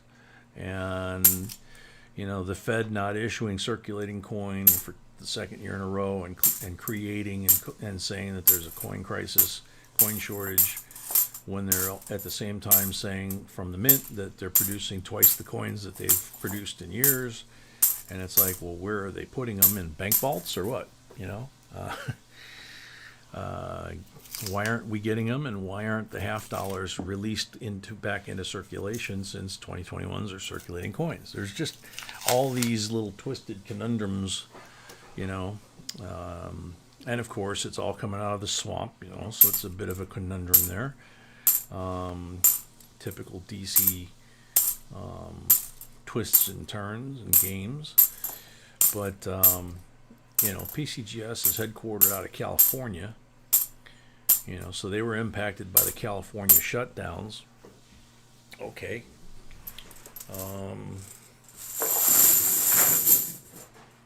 But this just has been a very off year for collectors, getting frustrated at the mint and everybody else. Peter Rabbit, no coin roll hunt tomorrow night, no live stream tomorrow night. Tuesday night auction, yes. We're going to do one more box after this. We're going to do Rick's full box, and then we're going to call it a night early.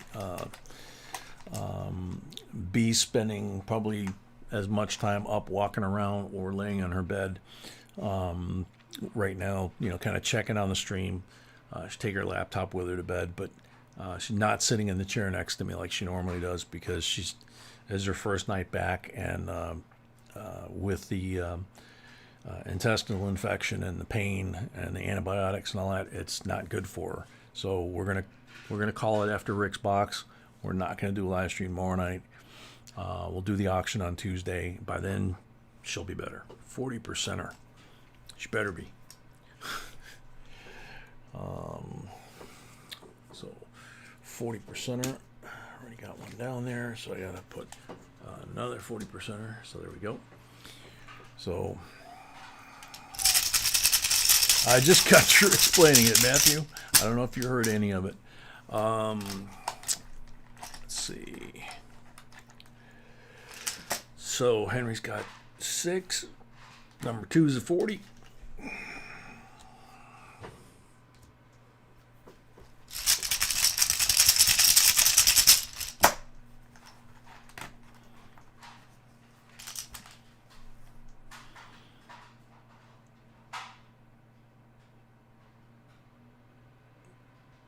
Yeah, Johnny, I agree, and I wasn't impressed with the first Morgans that we got in the first unboxing we did. We didn't get any defects per se. The packaging wasn't that great, but I was shocked that it wasn't even a business strike. It wasn't a satin finish. It was just kind of blah, to me. That just didn't seem right. It seemed like those 2 coins should have been business strike or proof. Satin finish maybe. I don't know. But number 3 is a blank.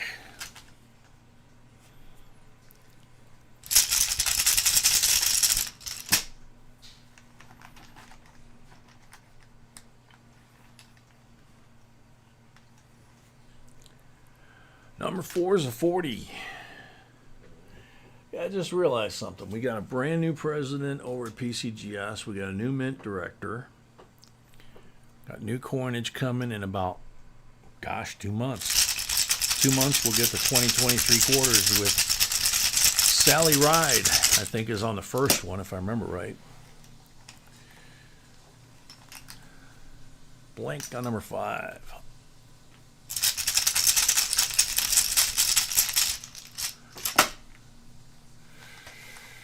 So maybe we'll wind up like the generation that I consider before me. Blank on the last one. Bummer. The old timers that have written all the books and determine what we should care about and all that.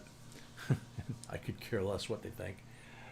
4 silvers here and 1 from the roll, the 90%. That's 5 silvers. And then you got a 2003 and a 1985, I think this is, or 83 maybe. 85. That looks like brand new. So, specimen coin for you. So there you go. Thank you, Henry O.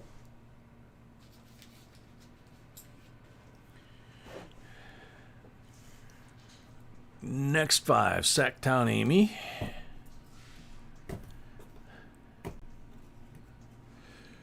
And that's my placekeeper. Sacktown Amy's got a green one. That means Benji. 90% BU Benji for the green one. Excuse me a second, folks. I'll be right back.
All right, we're back. Okay, so we left it off.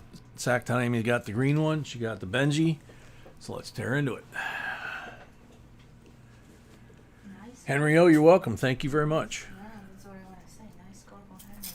Yeah. Yeah, Henry did good.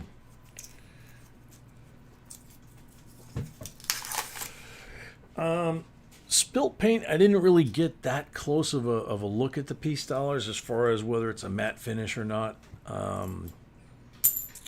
I think it might be. I'm probably going to look at the COA and see what they're calling it. But I mean, the front was, beautiful because it was that high relief image. So that should be beautiful. But the back was just stunning. I mean, the old piece dollars that we get, that most of us can afford, don't look that crisp and new, and so to see one in that new of a condition, cleanly struck, it's like, yeah, that's beautiful. So that's when the light bulb went on of, okay, do we grade it? But like I said, haven't even had a chance to talk it over with B. I'm not even sure if she actually saw them other than in the video when she edited it, because I wound up having to shoot the video without her so she could rest, and then she had to sit and turn that raw footage into a usable video for you guys, which takes a little bit of time. So I'm trying to keep her from sitting still in one position too long, which she's really being good about. Like I said, I'm kind of surprised because she's just not one to sit still. She's not one to admit that she doesn't feel good. So for her to be down for the better part of a week is just mind-boggling to me. And she's actually been a real trooper,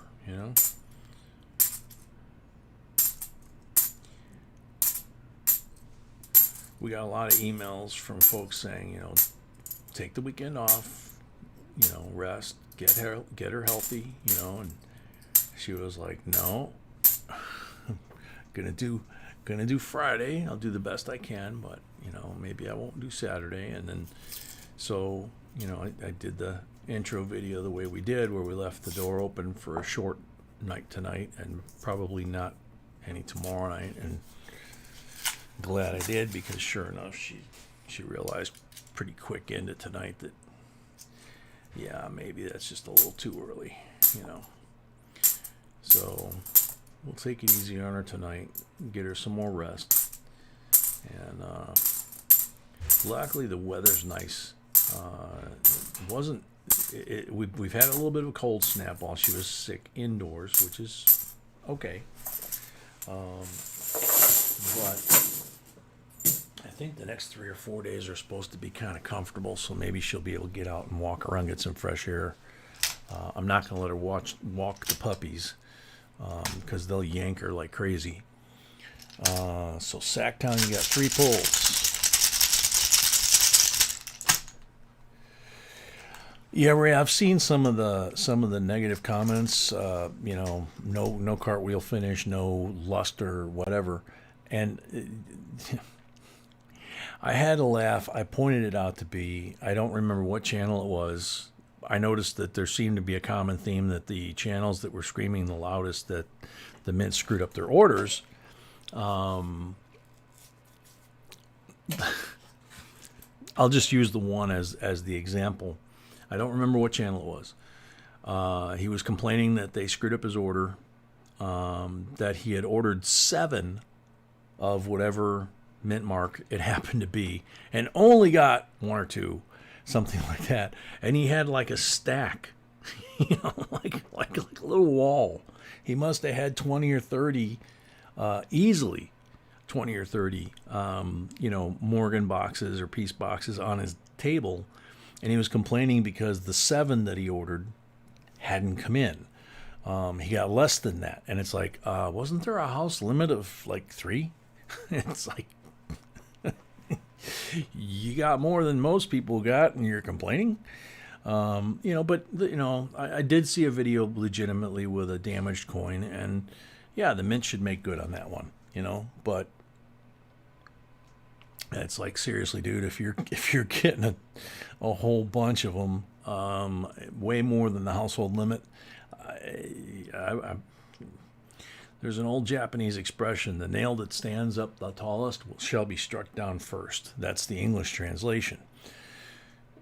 If you shoot videos saying that you're getting 2, 3, 4, 5 times what the rest of us are getting in our orders, and you're complaining, I'm not sure if you're one of us or if you're one of those high volume guys that we don't think should be going first and getting that first day of issue, for example. Thomas Buckley, welcome. And let me see. Sacktown. I don't think I pulled one yet. 40. Let's start there.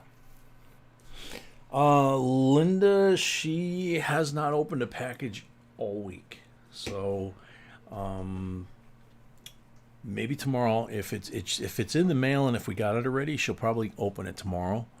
But yeah, I've been getting the mail all week, and pretty much the only mail that I opened was the mail for the intro. So blank on number 2.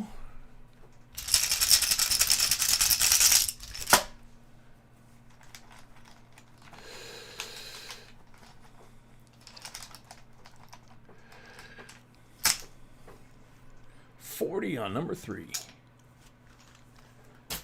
Alrighty. It's kind of like, you guys know a lot about B from here, right? And what a sweetheart she is. And there's your 90% Benji, and you got 2 40s as well, all BUs. And how amazing she is. But if you guys had a picture of what she looks like, and if you tasted her cooking, and all the other aspects that make her who she is, and then I shot a video complaining about her, you guys would probably think I was nuts, right? And I would be, because she's just amazing. So that was Sacktown Amy's. So thank you, Sacktown. Next up is Malcolm's Coins. 5 rolls for Malcolm. Oh, that sounded like a little one escaped, but he's getting better about going back. That's good. No mark coins. No mark rolls.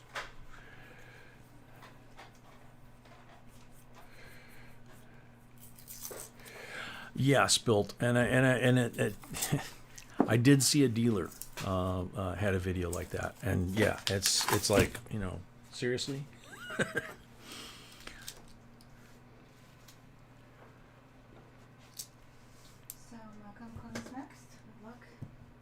Yeah, these are Malcolm's coins now. Sacktown's, yeah, okay.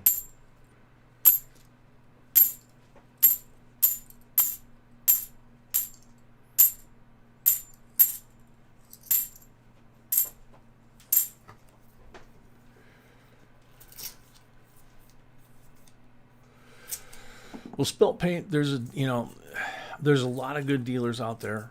Okay, and of course we don't deal with the ones that we're not comfortable with. If we feel that they're not being fair with folks, we just don't have anything to do with them. Or if they're just really crummy attitude, kind of thing. But there's a lot of them that are great, but they're also not. They're not the guys that are on, they're not on the cable channel HSN or whatever it is, selling Silver Eagles or commemorative Morgans the same day they were released, which means they took delivery early, large quantities, discount, sent to PCGS by the mint for them, graded by PCGS before the release date and shipped back to them before the release date so that they could put them up on the TV an hour or two after they were sold out at 4 or 5 times or 10 times, you know, what they sold for or would have sold for to us. Those are the guys that they're actually under investigation at this point. The Mint is, and there's pressure from the government that the Mint stop that practice. And I believe it's 13, 15, you know, large dealers that have large accounts that get these preferential treatments. And that's why they sell out so fast, is because, you know, they put 150,000 mintage, they sell 75,000 of them to, you know, these big guys, and then what's left for us is like half. You know, what's really strange is when they sell out before, you know, when there's no mint limit. You look at the mint production limit numbers on some of the new coins this year, there was no maximum production limit, there was no household limit, and yet some of them sold out very quickly. You know,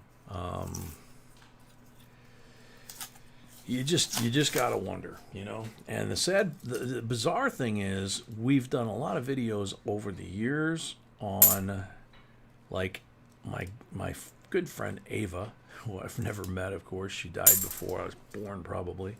Well, maybe not before I was born, but you know what I mean. She was the one responsible for SMS sets and things like that, and a lot of interesting errors in the early 60s. And they all turned up in her estate, you know.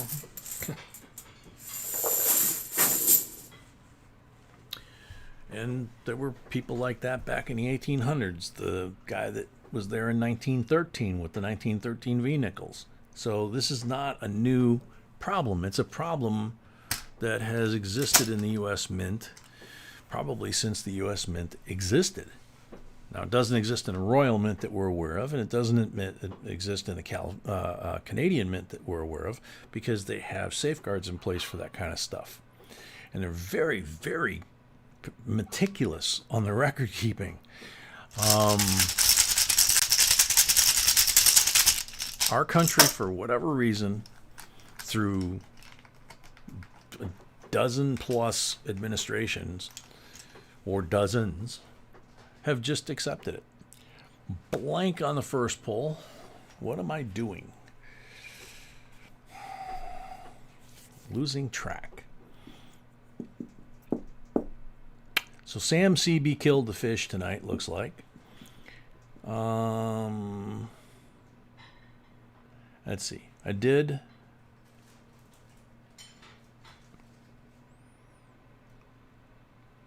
Yeah, I did Malcolm's coins and I got skunk. So that was one blank. I got 2 more polls. Okay, that's what threw me off. We didn't get anything in the rolls, and it's like,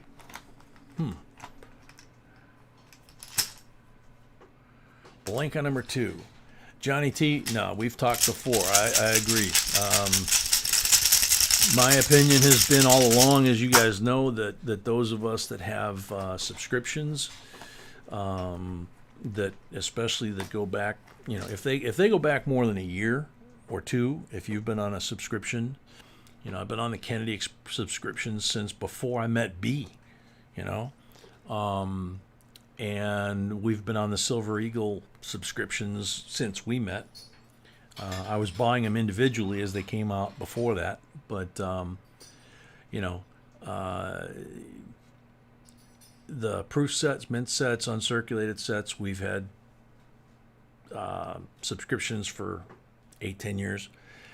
When they come out with a special version of that, to me, it should be offered to the people that buy on a regular basis. It should be people that are on their mailing list in their computer database after that, that are offered up those coins. And if they don't want them, then it should go to the big dealers. That's how it should be. But it's never been that way.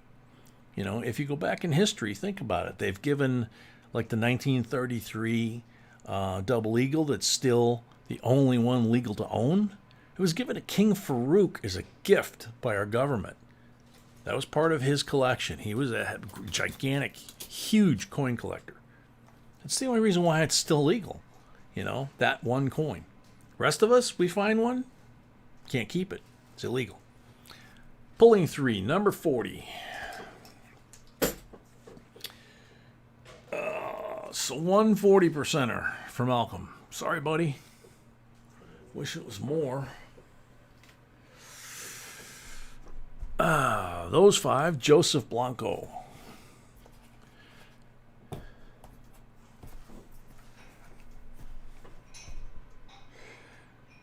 Black mark roll.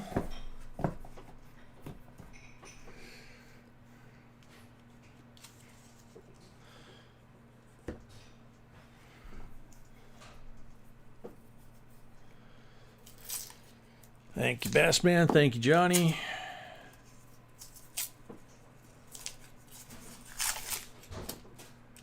Ooh, nice and shiny right down the middle. Oh, 2004 Nifty. I thought it might be a 2021 again.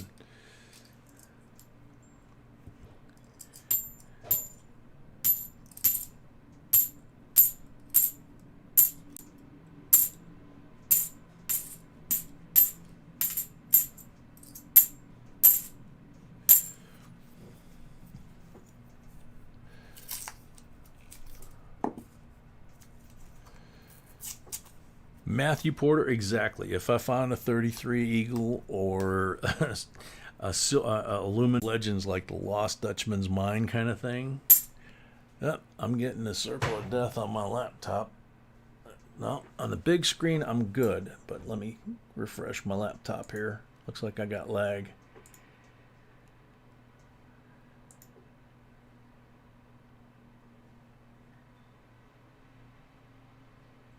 There it goes.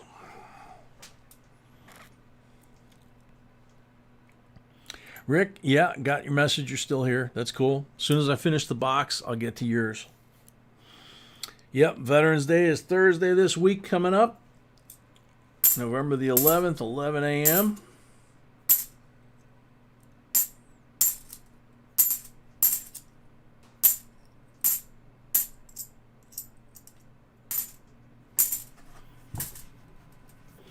Yeah, I figured I froze for a few there, lawyer. I looked over at my screen and it was doing the Circle of Death and wasn't moving, so that is kind of unusual.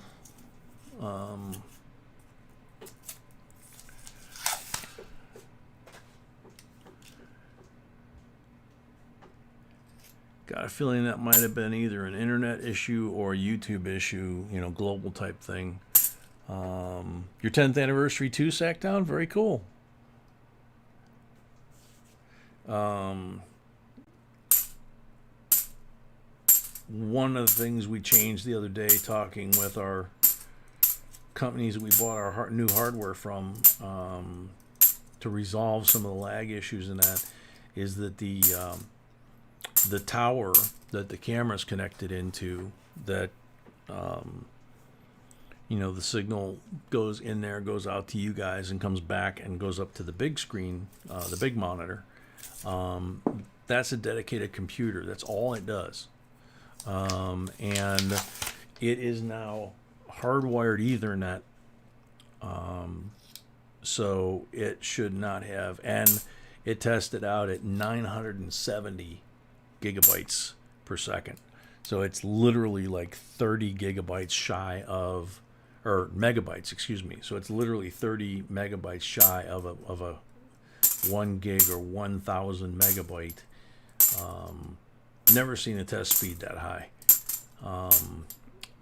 So, obviously for the techie folks, the upload speed is lower, but we're working on that too. We found out what the choke point is on that. So, we really shouldn't have too many issues there that are related directly to us. Not sure why we had the camera freeze at the beginning of the stream tonight. B asked me, she goes, when you were working on all those guys the other day, did you change any settings? I was like, no, I didn't get into that software at all. So, Sacktown, you were Army and he was a Marine, so you guys thought it was a good day to select. Yeah, that would be a good neutral day. Yeah. You don't want to do it on the 10th. The 10th is the Marine Corps birthday, if I remember. He'd be holding that over your head for the rest of your life. I got invited to their birthday party and their birthday breakfast this coming week. But I've also been invited to do something special with my Legion post. So I kind of think I'm going to go hang out with the guys and gals. My commander's a good friend of mine, 25, 30 years, lady, and she was Army and Marine Corps. She got out and went back in. I don't remember which. I think she started Marine, got out, and then became Army, if I remember right. So let's see. So Joseph has 3 pulls coming. The mouse was not moving fast enough for YouTube. Yeah, that could be. I need to get a bigger cattle prod, I guess. Blank. Charles, I would think he'd be more, well, he might still be drunk, but at the very least hungover.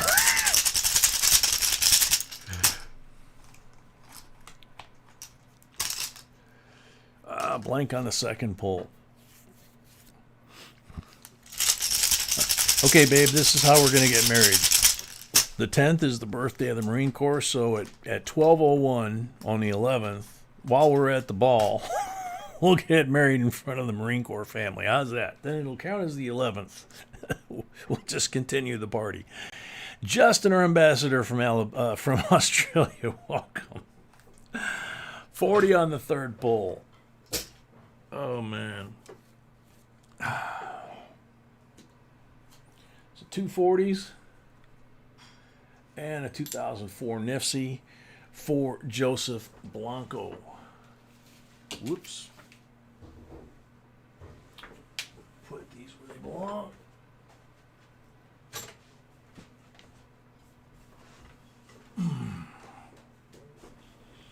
Alrighty. Next 5 up went there, so we go here. Betsy. Betsy.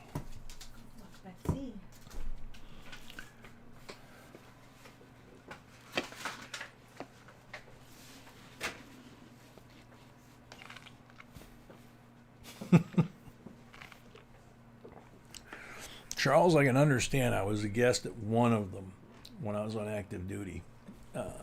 All the Marines on the base I was stationed at. The training, we had 3 training squadrons that were active at the time, and they were a mixture of Navy and Marine Corps pilots. We had very few, I think if I remember right, we had very few Marine Corps personnel enlisted, if any. The guards were all MPs, Navy. I don't remember there being, this looks like a Silver Ender. But the pilots, definitely, we had, Marine and Navy. Maintenance officer, as I've said before, was Marine Corps Major, Major Best, and he was just an amazing stick. 69.40% Silva. 1994. But yeah, I got invited to the Marine Corps full dress. I had to wear my whites. They were wearing their dress blues with the blood stripe and the sword and all of that, and I was the only sailor. They didn't even, I don't think they even invited any of the naval officers. Now that I think about it, I don't recall there being any Navy flight officers or base officers or the admiral or anybody like that being at that that Marine Corps ball, but it was at the Navy Enlisted Men's Club in the ballroom, and it was a heck of a party. I was invited to a private party in Memphis during A school, and it was 300 Marines and me in a bar. That got interesting. That was a lot of fun. We were all in civilian clothes off base.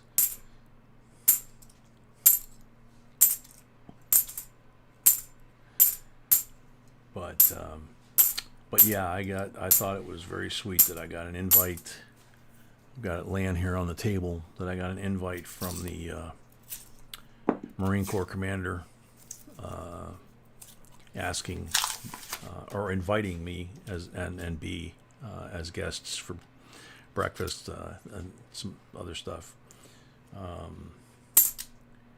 And just unfortunately no way to do it this year.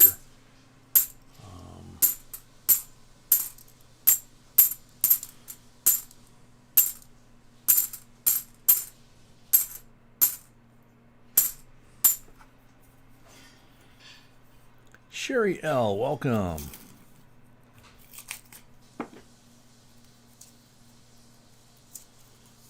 You saw TikTok tonight?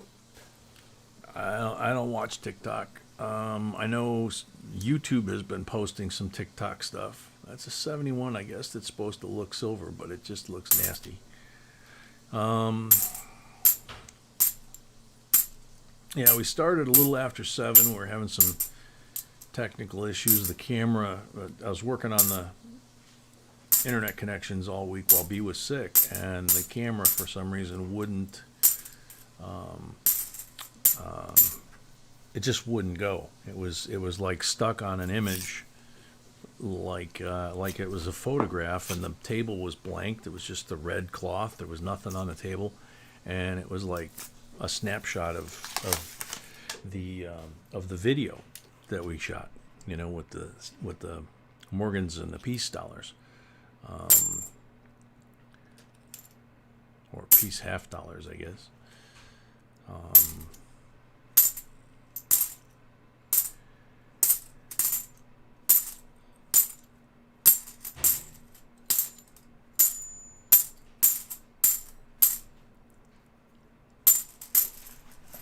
Okie dokie.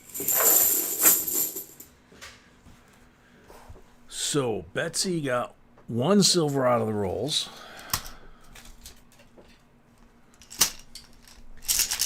Yeah, me either, Amy. It just doesn't seem to be my cup of tea.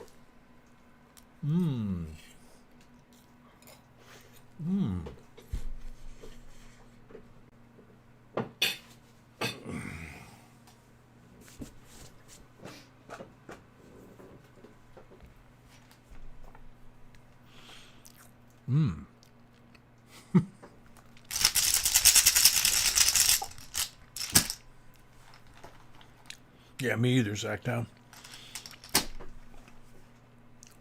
40%er on number 1, I believe. Yeah, exactly, Johnny.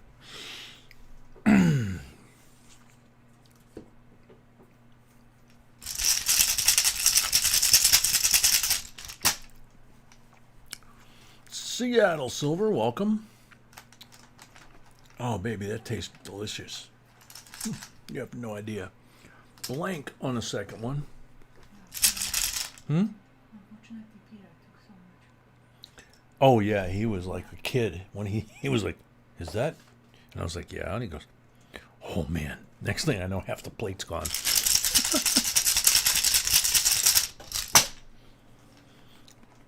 Matthew, I didn't know that, but based on the content that's showing up on the YouTube side where they're promoting them in the shorts, I was like, you got to be kidding me.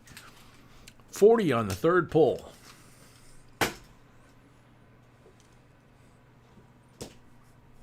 So 2 40s on the pulls and 1 40 from the roll makes 3 40s for Betsy. Betsy. Betsy. Thank you, Betsy. You're the best. Now, Al and Laura have 20 rolls, so that's where the 5 oversold came.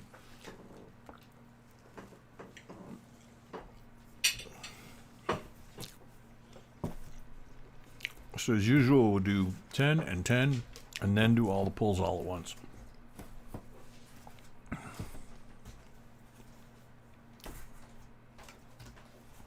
Thank you, Bassman.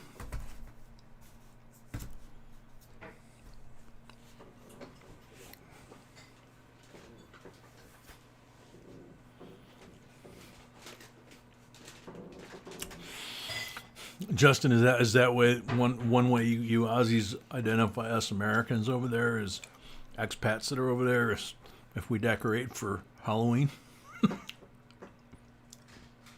and not for some of the Aussie traditional holidays.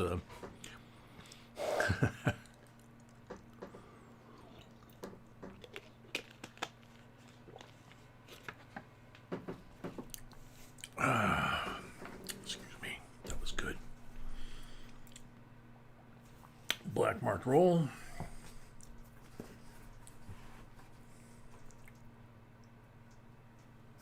That's all I see is a black marked roll. So we've got 40%er for that.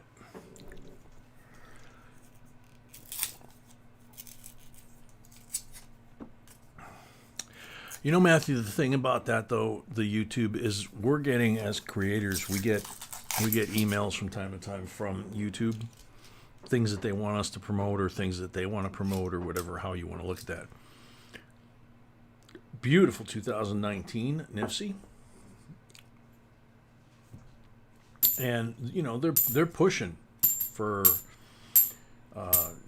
channel owners like ourselves to create shorts. They expected us when they first came out with them to shoot a lot of shorts and put them up, supposedly to promote our channels and, you know, draw more people in, that kind of thing, kind of like a free promotion kind of thing. You know, they sold it a bunch of different ways. And then we were told, well, you know, you can do that, but even if you have, say, 1 million views, you know, we're not going to compensate you for it. It has nothing to do with your channel in that respect.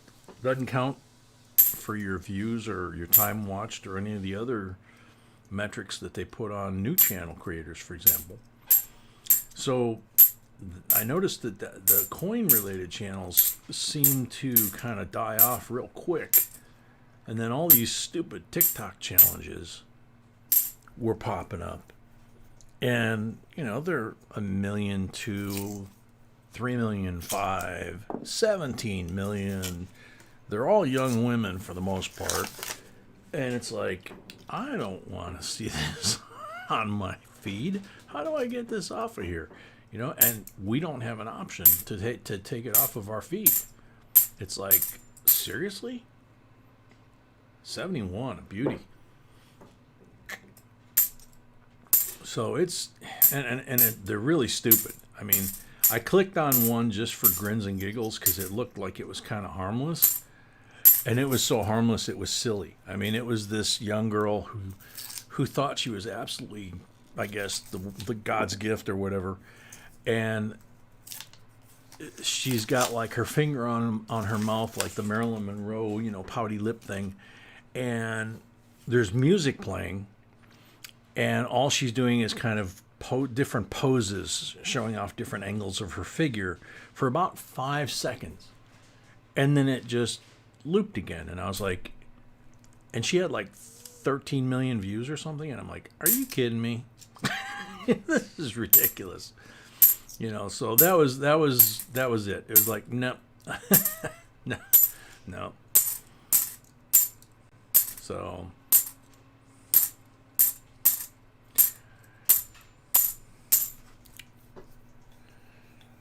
Sheriel, no, we are not on Instagram either. We are on Facebook. We have a Facebook page. We are on YouTube. We're on JBCOINSINC.com. We are on Gmail for our email. And pretty sure that's it.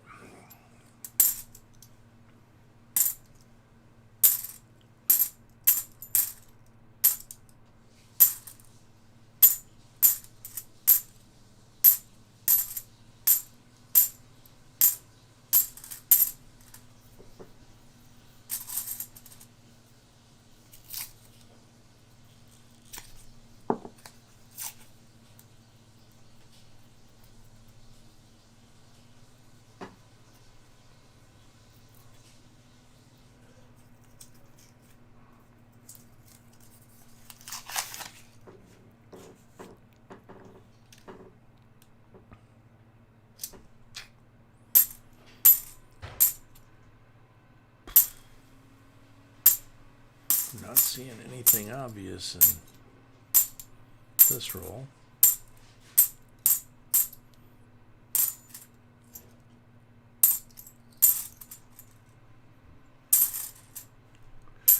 Nope.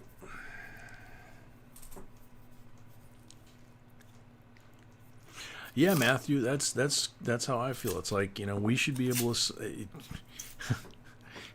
I'm always saying, we should be able to do this and we should be able to do that. It's just my opinion, but it seems to me like we should have, all of us should have, just like we have the right to choose what channels we watch on YouTube and which videos of which channels we watch or which live streams, that kind of thing. If we don't want that kind of garbage in our content, they put the 18 plus, adult, fully adult, if you want, for want of a better term, because I know we got kids watching. Hey, Paul Bruni, you're not late. We got one full box left for tonight and no live stream tomorrow night.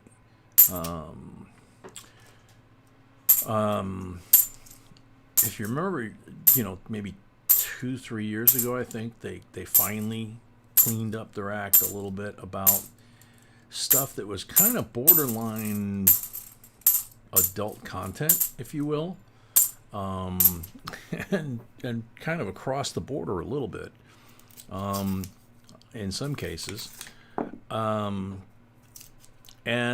they were kind of coming down on small creators at the time about, kids content and keeping it clean and this and that. And at the same time, in my feed, I'm getting these videos that I'm like, even the thumbnails were like, before they even had the active thumbnails, the ones that were just static, like a photo. It was like, come on, man. How does that meet the guidelines? Well, they finally separated out like a children. It's like they cut it into thirds. So there's the kids content portion of YouTube. There's the adult content portion of YouTube, and then there's where we are. Kind of in the middle, family land or whatever. But they don't give consumers.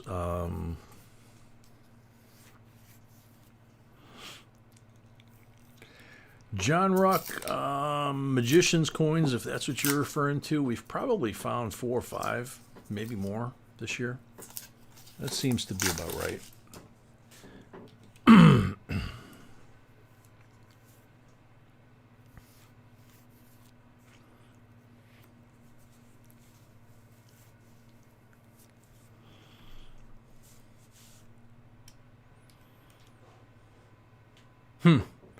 Sacktown, I didn't even think about that one.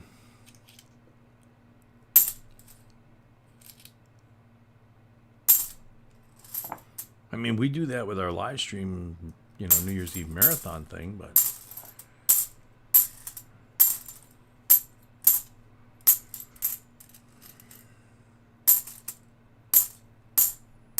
every live stream from the Eastern Caribbean time zone to the Philippines, I think. Guam. All the U.S. territories. So next 10 up. But yeah, I mean, you should be able to pick the categories that you want to see. You should be able to pick, I mean, I understand they want to promote videos, and that's how channels like ours grow even, and we appreciate that. But, like I say, if there's certain type of offensive content, to us as individuals, say it's a religious objection or something, people should be able to put that in their settings and say, hey, dude, we really don't want to see that. So there's the 64 BU Kennedy 90%er.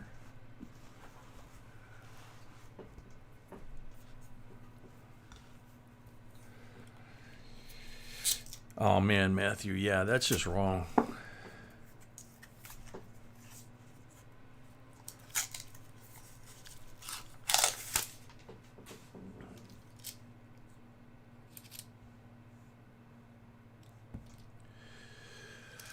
All right, so this is the second 10 of Alan Laura's 20.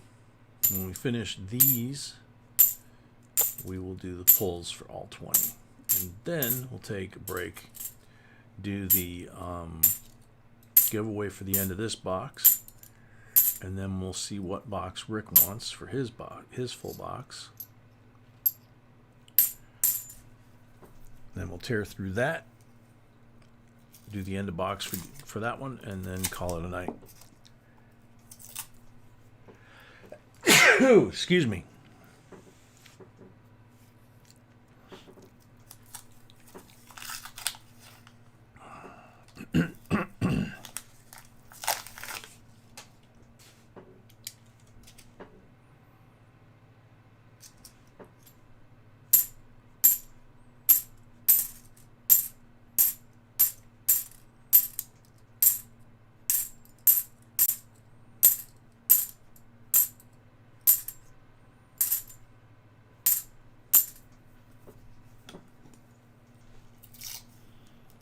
Spilt. All you see is a black screen. Wow. I mean, we're pumping out the content. It's all of our visual looks to be in good shape. Probably try and reset or reboot or whatever.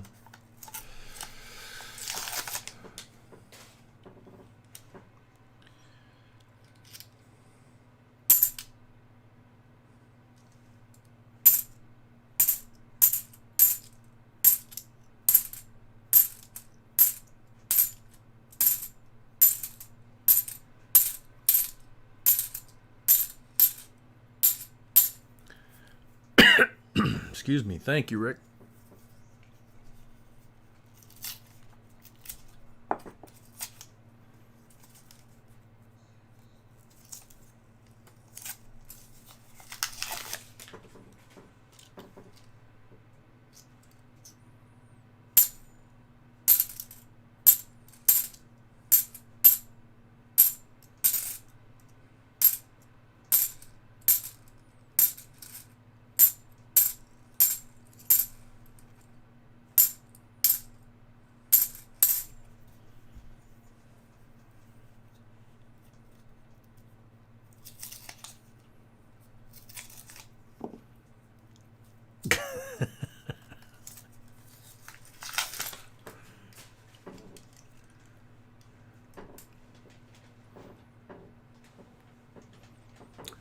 She did, Paul, but not recently.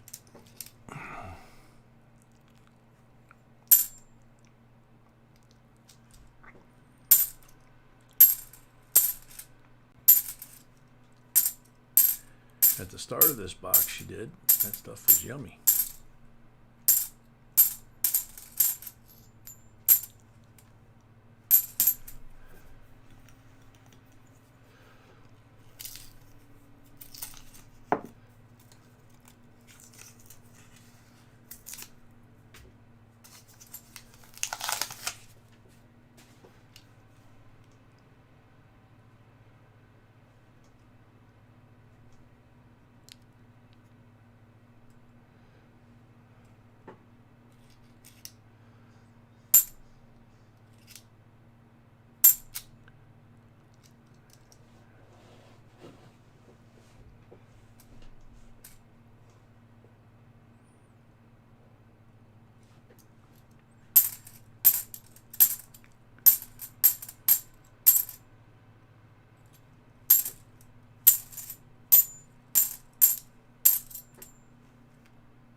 Oh, yeah, Chris, good point.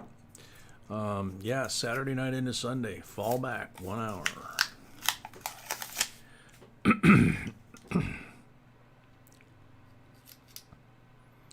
2001. Nope, didn't quite make the cut. Nope, just dropped two of them off the end, but I can see them 76 and a 90.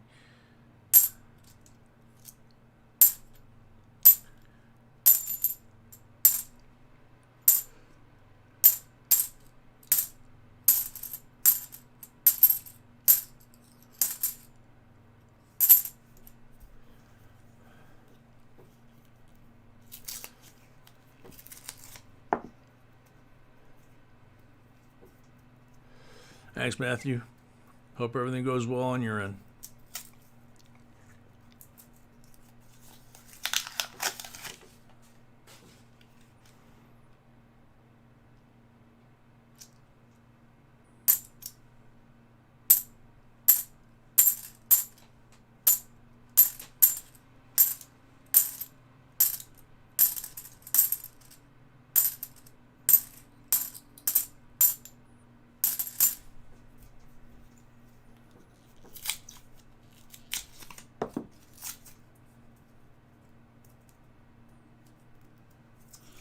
Matt, yeah, they are. And it's like anything else. Once you pick something like that you like to collect, every once in a while you come across opportunities to get really nice examples at really decent prices.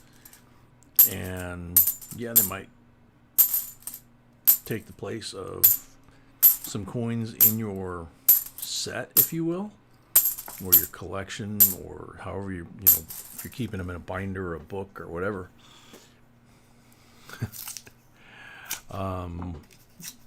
Something like that, if I'm really into it and I upgrade, I still keep the old one. You know, my excuse is I've got 2 grandchildren, 3 daughters. It's like, we got to get to 3 full sets so that we can leave them behind, you know, or you know, change it up from time to time. You know, it was 3 daughters, and then all of a sudden the grandchildren came along. It was like, oh, we only need 2 right now. Yeah, well, they might have more. So there's the end of that box. So Al and Laura get 12 pulls. Excuse me.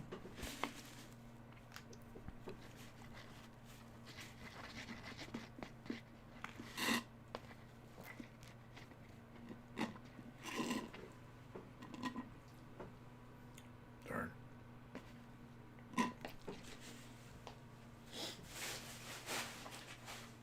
Lasted that bit to dust. 12 pulls.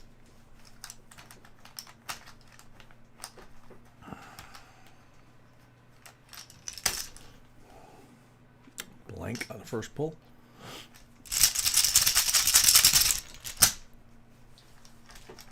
Hi, beautiful. Blank on the second pull. Greg Snedeker, welcome.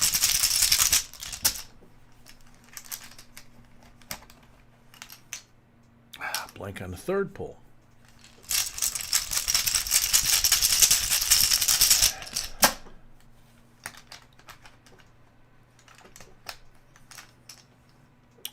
Blank on the fourth pull. Paul Bernie was blaming my cold streak recently on me not being fed. Excuse me. You got any more of that stuff? Mm-hmm. Ooh, goody, goody, goody. Can I have some, please?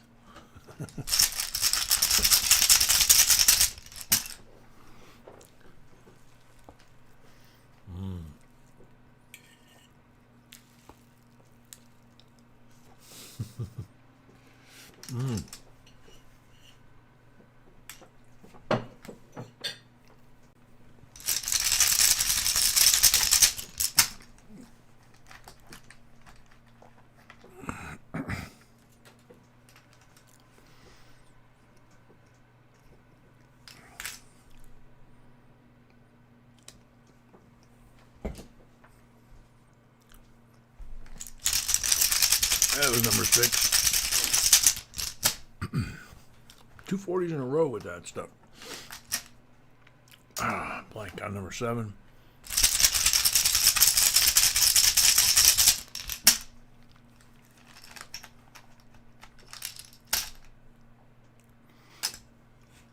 $40 on number 8.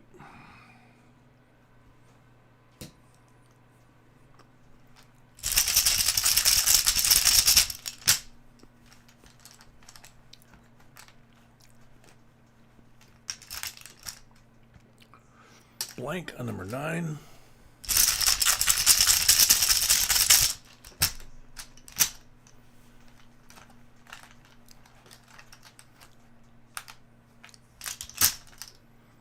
$40 on number 10.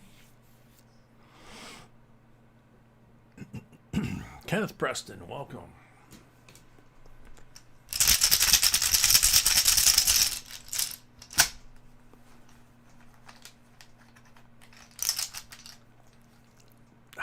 Blank on number 11.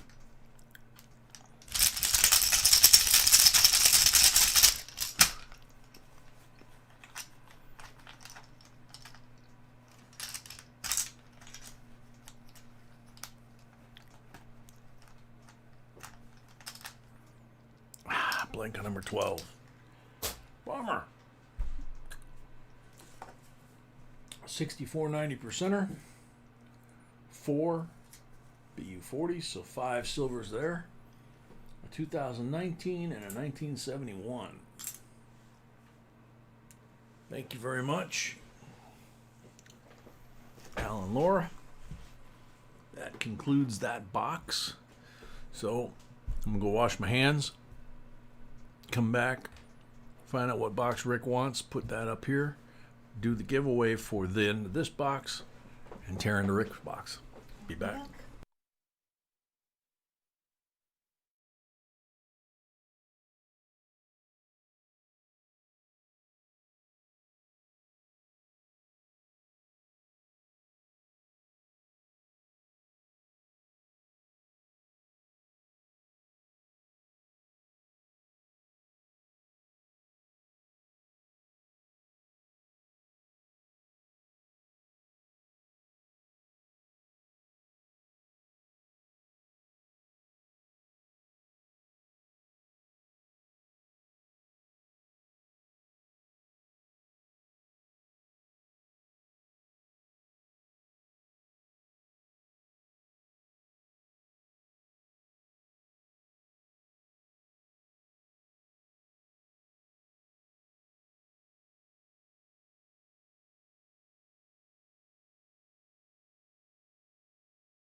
Whoops, sorry.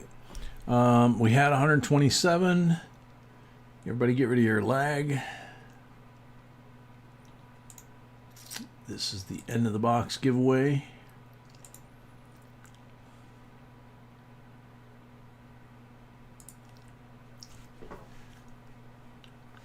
Okay, now it looks... All right, so good luck, everybody. Patio. Not into girls, but both are beautiful. Gotta go with the piece. Okay. I was kind of wondering where it was going. But Patio, she was here earlier asking about it. Namaste, welcome.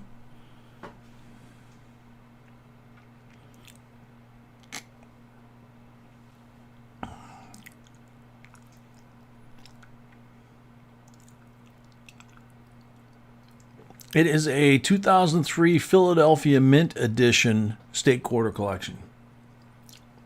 So Patio is on the timer. Got 25 seconds left.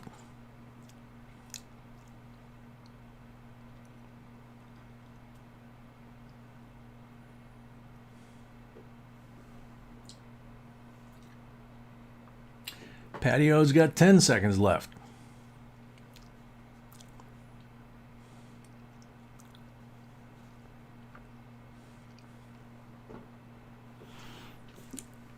Time's up. Next up, good luck. Sorry, Patio. La Pookie. Hard choice. Morgan. Okay. That works. Lil Pookie here. Lil Pookie. Yeah, I thought of that. As soon as I did that, it was like, oh, geez, I'll wake up the little ones.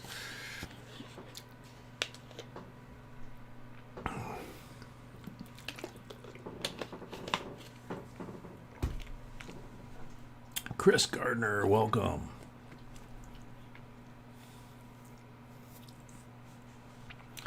Lil Pookie, you got 25 seconds left.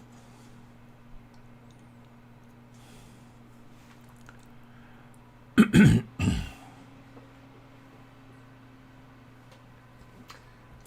Pookie, you got 10 seconds left.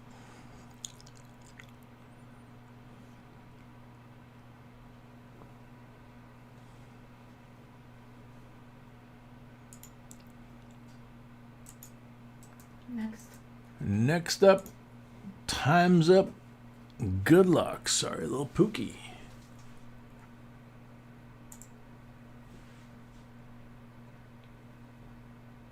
David Music. I like the reverse of the peace dollar the most. And the obverse of the Morgan next. There you go. That'll work. David Music, are you still here?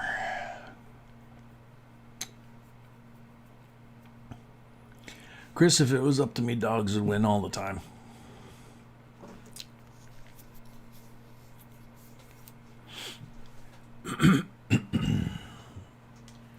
David Music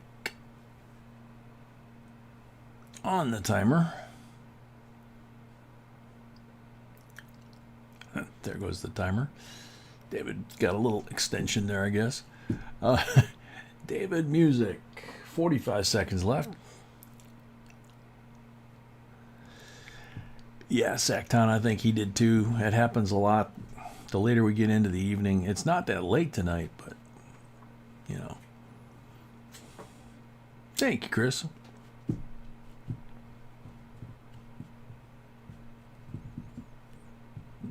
Paul, you knew a David Music in the Navy. 15 seconds left for David Music.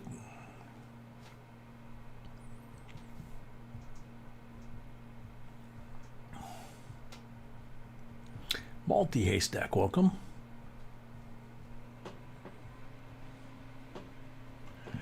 Next up, time's up. Good luck. Sorry, David.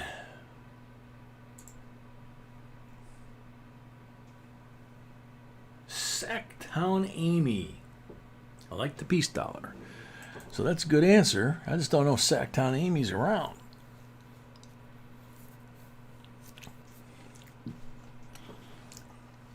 Anybody seen Sacktown Amy? Thomas Lee, welcome.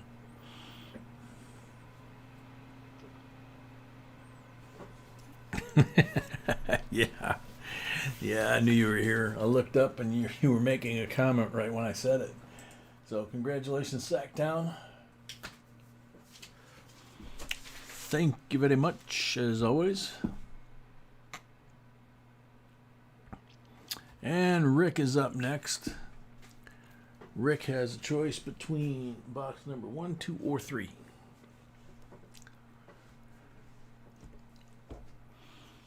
For his full box.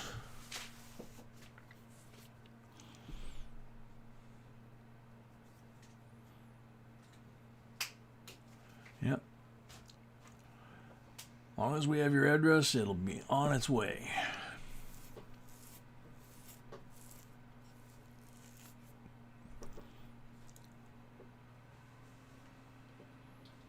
Rick, where are you? All right, John. Box 3, please. Okay, sounds good. And we'll see. We shall see who is the winner. Yep. Wait. Oh, wait. Okay.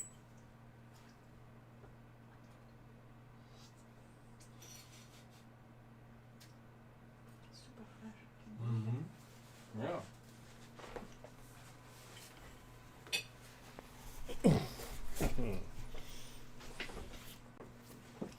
Yummy.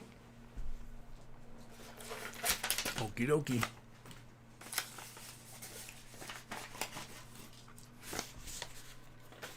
The 5 coins we can't put inside. 67 BU, 40%er. 68 BU, 40%er. 69 BU, 40%er. 42 AUBU, Walking Lady, beautiful detail. 63 Philly BU Benji, 290s, 340s. Screwdriver comes out, jack up the box, break the seal.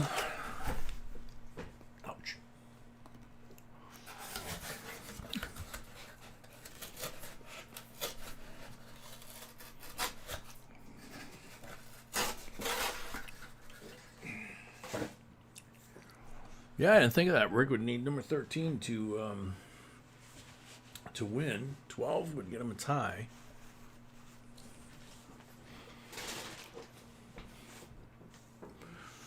So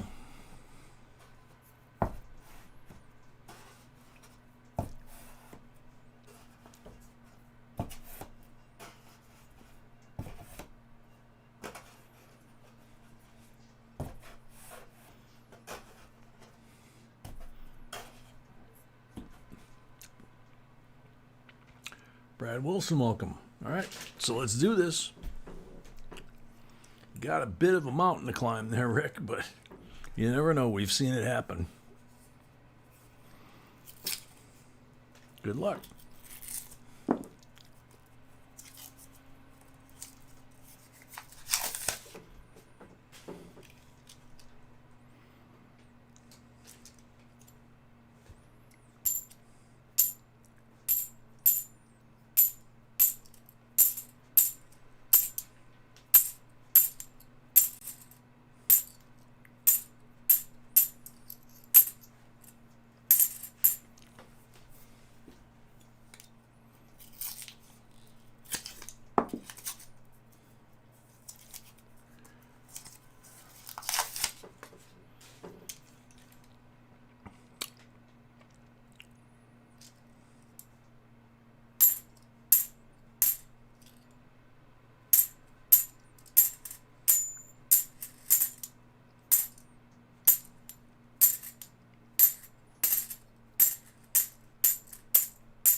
Brad Wilson, welcome.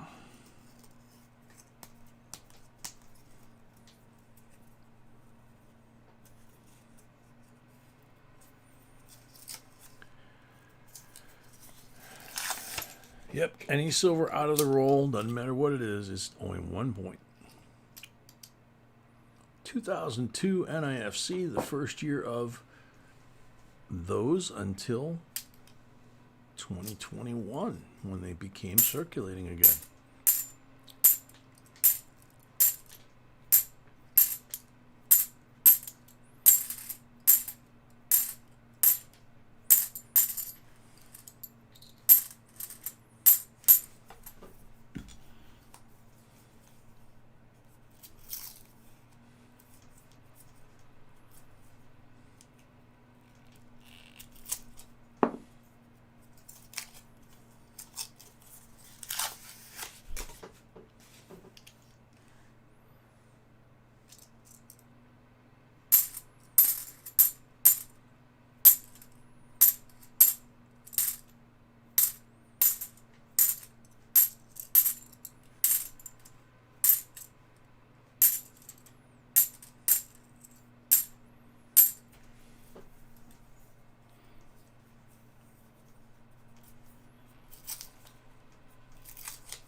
Yep, no live stream tomorrow night, and when you go to bed tomorrow night, you gotta set your clocks back an hour.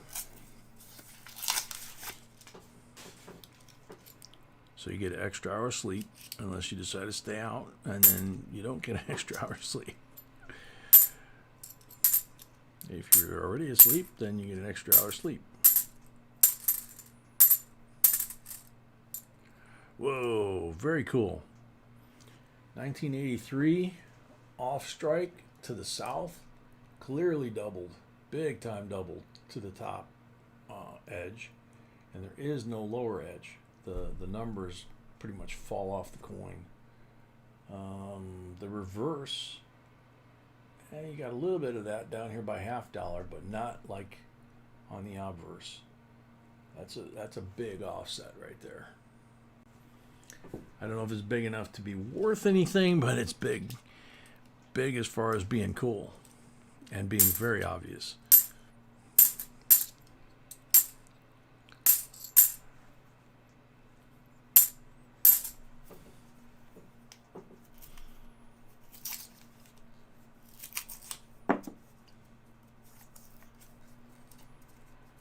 Sandy Feder, welcome.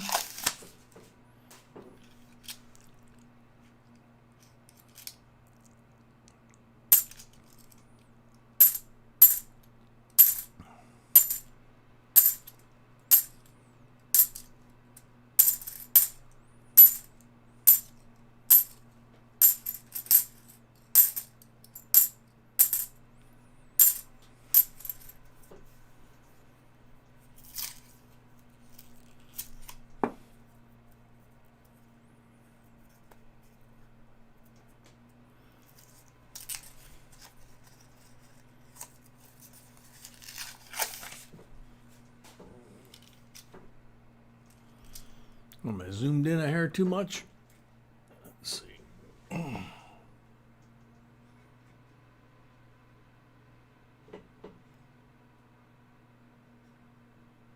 we go.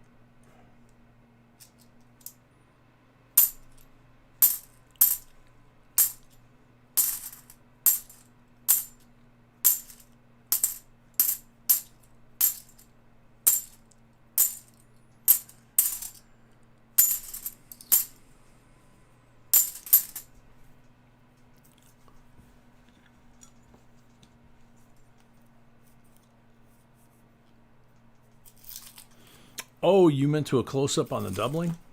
Yeah, I think we can do that.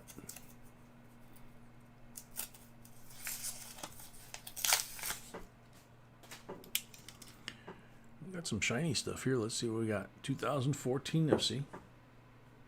So let me move that doubled up there. And let's see what this is. Nope. Okay.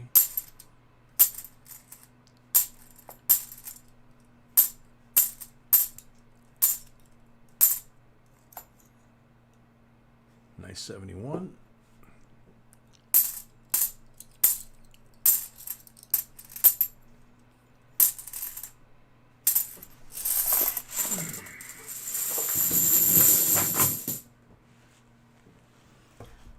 So let's see if we can't zoom this puppy in there and get you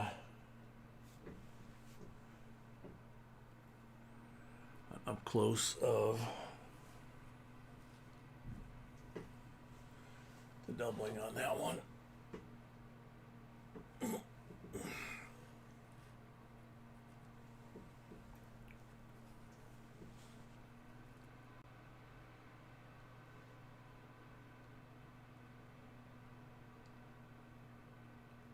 See that one? There's no lower rim at all. Letters just kind of fall right off. And then you've got the first and the second rim on the top. See if I can zoom in a little bit closer on the top.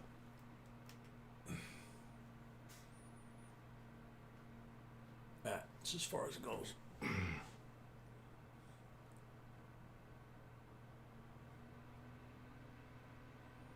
So, back over there and get back out.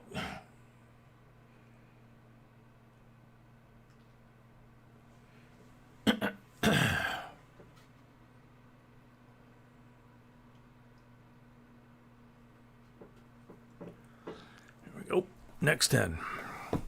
First 10 didn't produce any silver. Not good.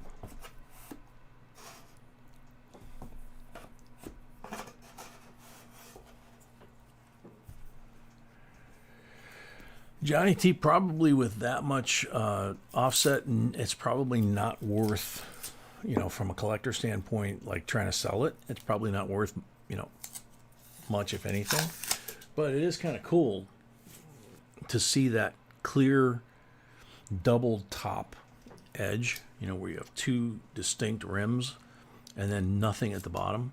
And you see the numbers actually just kind of roll off the edge. Because there are some errors out there. We did a video on a nickel. And as usual, I'm drawing a blank right now which nickel it was. I want to say an 83, but I'm not sure. And the nickel basically didn't have any rim. The letters were just melting off the edge like that.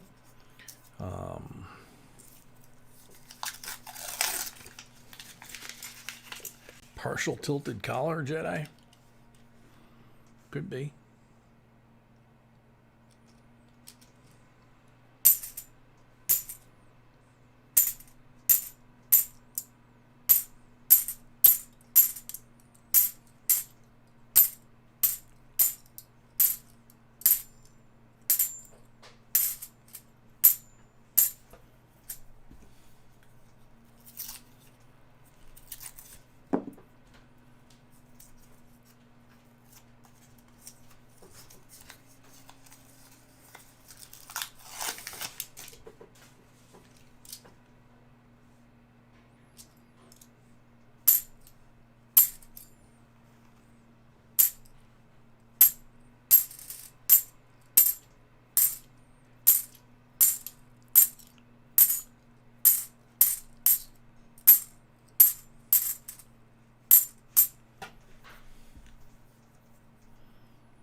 Yeah, Rick's right. You do enough coin roll hunting, you see a little bit about, like everything.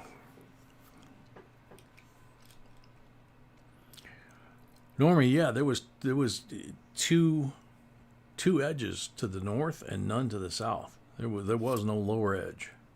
2018 NIFC.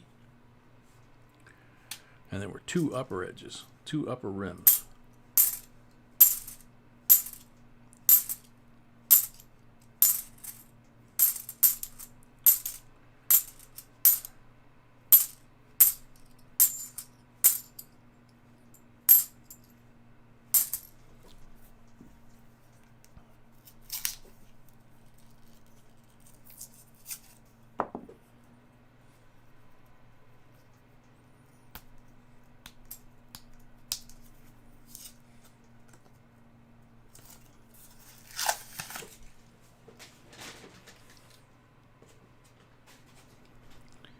Man.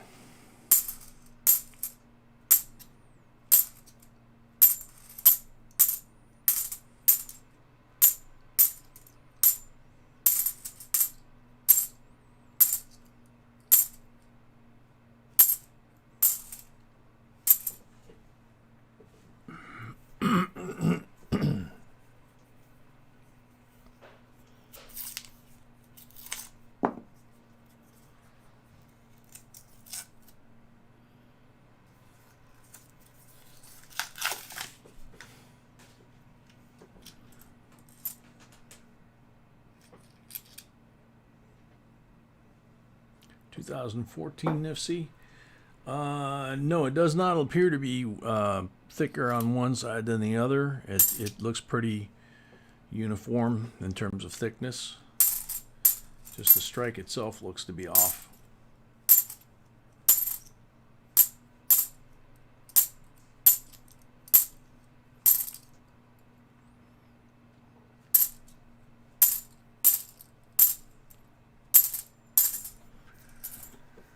Pat Scott, welcome.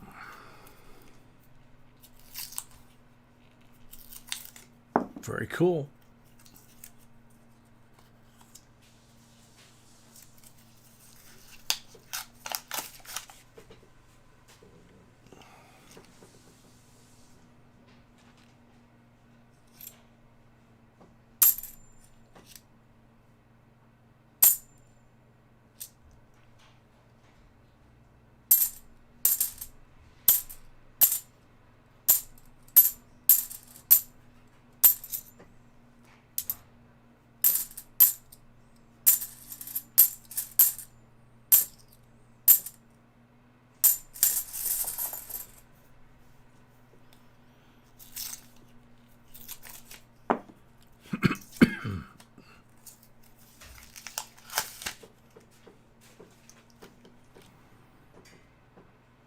Trying my best here, Rick, but the box is not cooperating.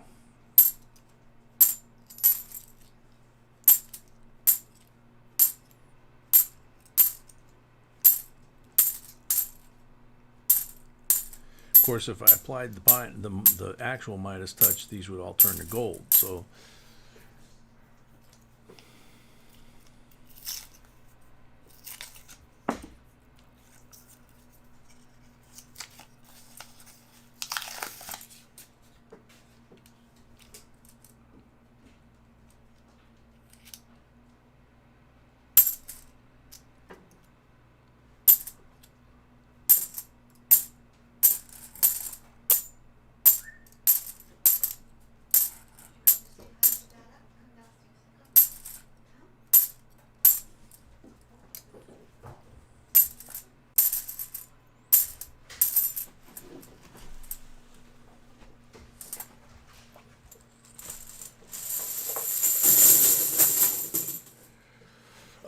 nope, that got sold.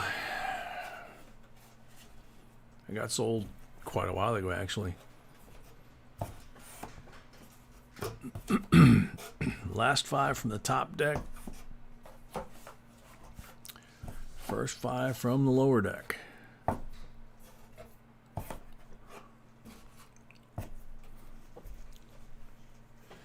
Yeah, that had to be from a really old video before we moved south.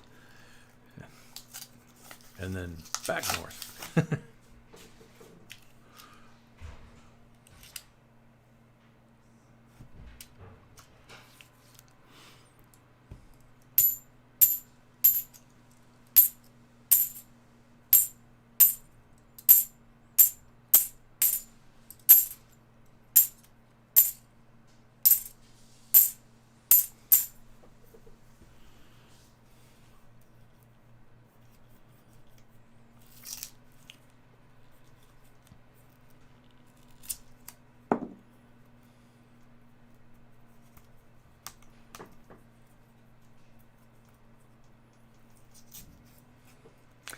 Yeah, we've been doing it a while. Yeah, but yeah, that was the one time.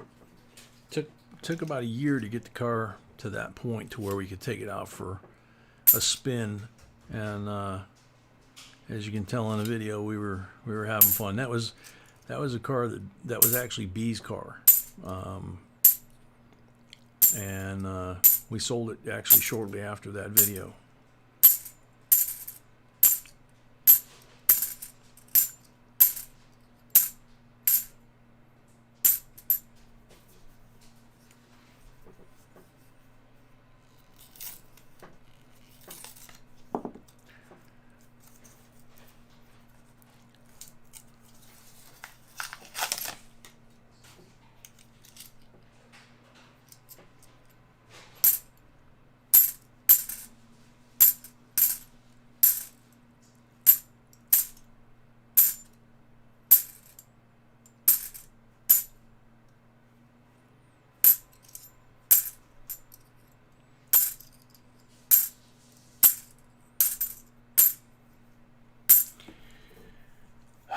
Man.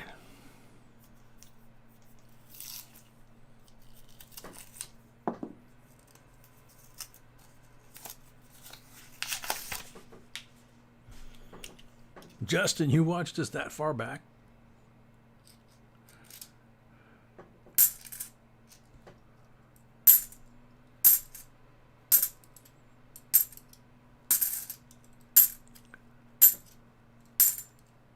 I remember 2015 was one of the years that we did, I think we did the video, 2015, the year of error coins, because it was just like every coin that came out had errors and varieties on them. And especially down there in Charleston, we were getting all kinds of brand new Philadelphia issue, and they were just loaded with errors.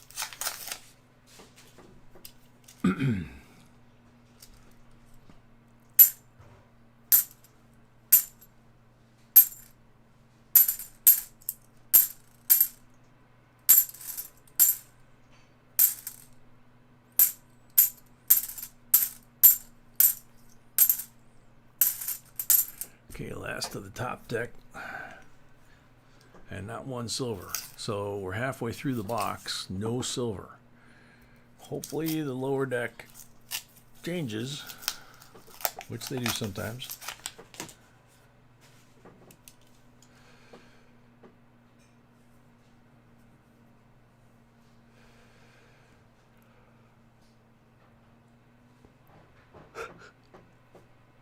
Well, Johnny, that was back when they were newly minted too.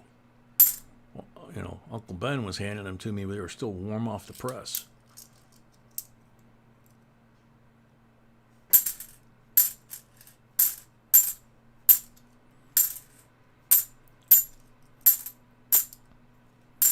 That's why I like the Fugios so much.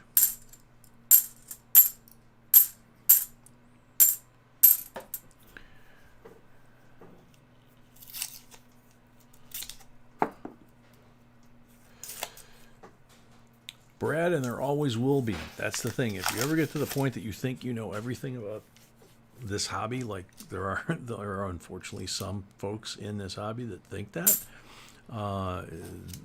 then you know you're a fool if you think that way, because there's new coins coming out not only in this country but all over the world every day, and they're finding errors on 100 and 200-year-old coins in the last couple of years. You know, where was everybody? Where were all these so-called experts during their entire lifetimes that they missed it for 100 or 200 years? And now suddenly someone from the younger generation finds an error that's 200 years old that nobody ever saw. Come on.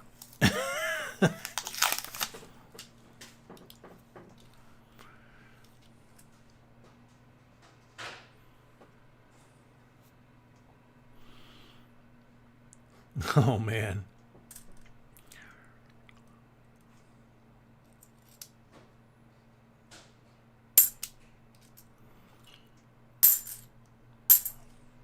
So this is one of those hobbies that you could learn something new every day, every week, every year, you know, till they close your eyes, you know.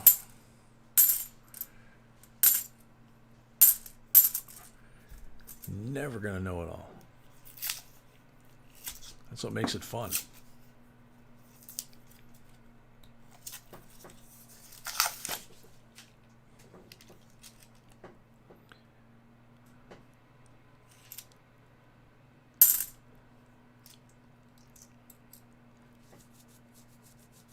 Must really like rice. I don't know if I get that one.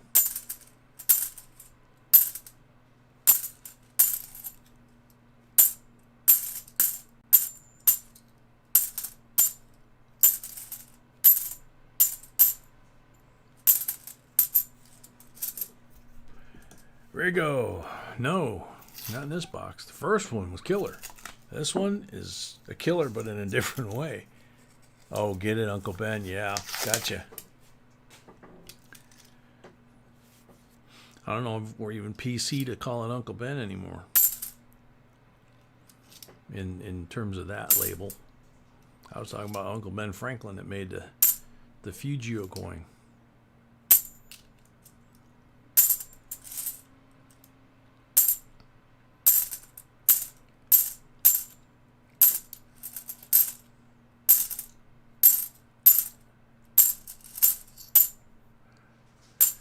Man.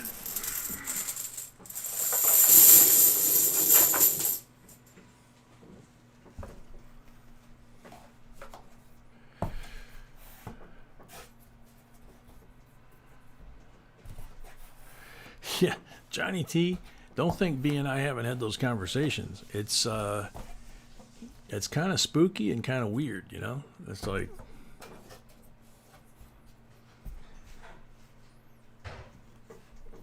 if the government ever actually gets us to that point, you know, it raises the question not only what are we going to do in that respect as far as collecting them, but what are they going to be worth? Yeah. We collect expired debit cards. Good one, Namaste. Kim J, what is the one coin you got rid of that you regret today? Probably my 3 silver reals from the Atocha wreck, from the Potosi Mint, that I earned as a member of the Fishers down in Key West, and wound up selling them back to Lee Fisher. Few years back. There's a beautiful 78. It looks like brand new.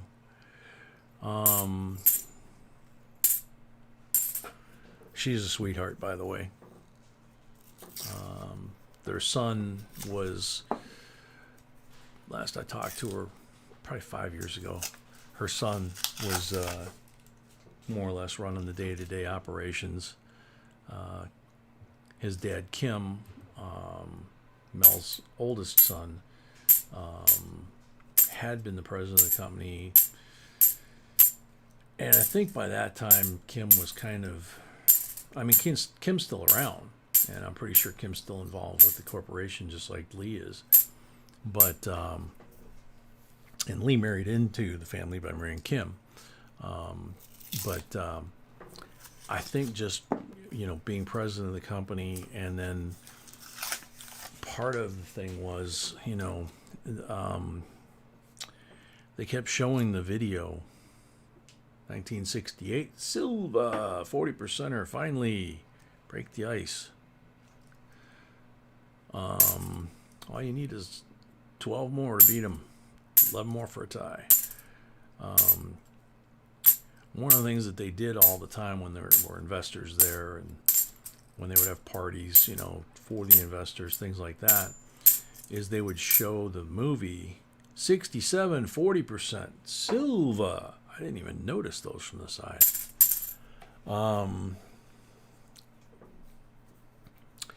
I guess they commissioned a movie. Mel must have commissioned a movie while he was still alive, about the family and about what they went through. His early scuba diving days, basically, didn't realize he was kind of like, it was like him and Jacques Cousteau. He wasn't interested in being on a TV show. He was looking for that wreck. Wound up finding not only the Atocha but the Santa Margarita right next to it. They're still pulling treasure off every day, 30 years later. But in right before they hit the mother lode, if I remember right, I think it was right before, not right after. His brother got married, and his brother was the skipper of one of their ships that they had, one of their boats. And all their boats back in the day were really not great boats. They were all they could afford. But his baby brother Kim's baby brother was on the boat with his new bride, and they were sleeping, and the boat sunk, and they both drowned. And that was portrayed very clearly, actually, in the movie. And every time they would play that movie, Kim would get up and walk out. At least by the time I was involved, which was pretty far on for him. I only got to see him do it five years in a row, but a few times a year. But he was doing that for many, many years. I would imagine that would eventually wear you down. If you ever go to Key West and you go to Sloppy Joe's, you walk in off Duval Street, walk straight up to the bar that's dead ahead when you come in through the double doors, and on the right hand side of the bar where it meets the wall, there's a photo of Kim's little brother and sister-in-law, and a plaque underneath, right there at Sloppy Joe's. So Kim's a good guy. He just I think he's just kind of I don't know.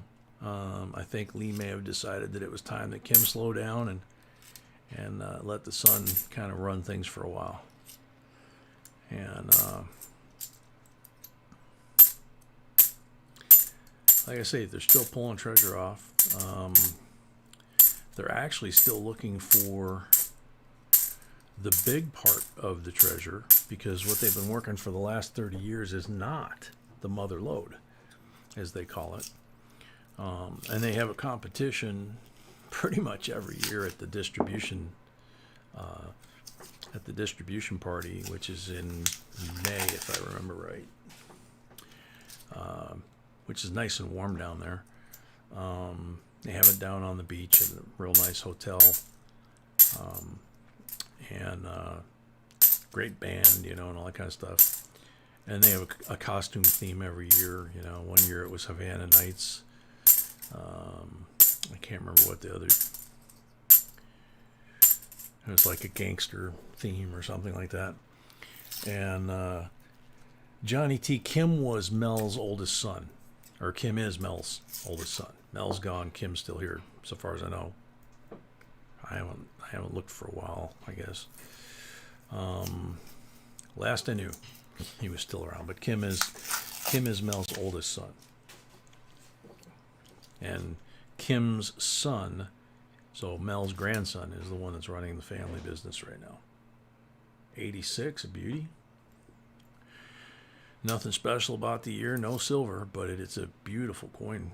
There's a gorgeous 71. That one, same thing. That would be good in any collection. Check it for errors and varieties, see if it's got anything value to it.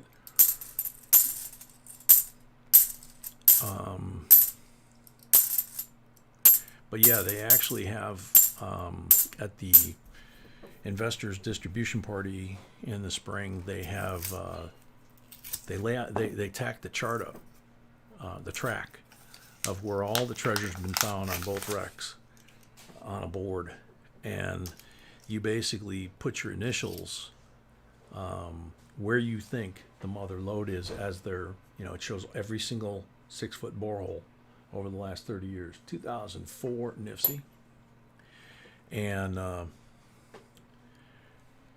And so you can see which direction they're working, whether it's getting hotter or colder or whatever. 2002. And so you put your initials where you think they're going to find the mother lode, along that trail. And if you happen to be the one that picks the right spot, then you get a nice reward.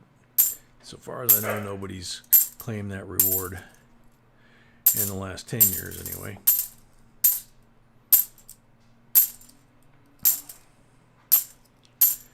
They're also looking for a new wreck for the last 10 years called the Lost Merchant. And they actually have a submersible. An autonomous submersible, just like the Navy has. A little robot submarine that I watched them build over a 4 or 5 year period in the shop, in the lab actually, where they were doing the electrolysis on a lot of the artifacts and coins and stuff. And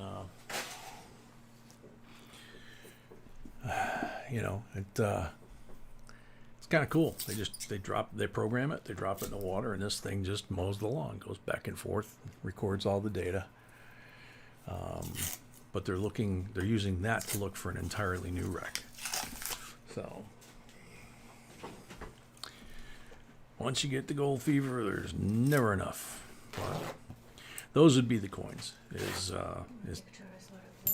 Yeah, getting my reals, or Did you hear me?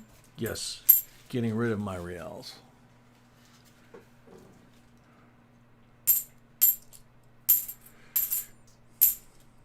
How you doing, beautiful? Okay. Good.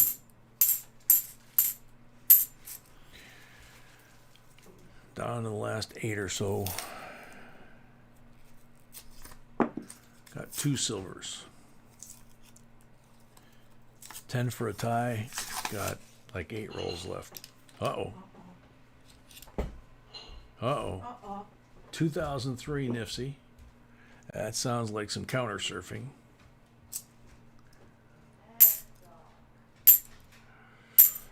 That almost sounded like a cookie jar or some sort of dish or plate. And it had to be the little one because he's getting tall and gangly. His legs are really, really long. He's got long, skinny legs and still got a long, skinny body. Johnny, I was actually an investor. I got to know them from spending my Januaries down there working, what we call working remotely now because of COVID. I was working remotely for my health. January in the Chicago area can be rough, and about 4 or 5 years in a row, about 2-3 years in a row, I got double pneumonia in January. The one year I almost died.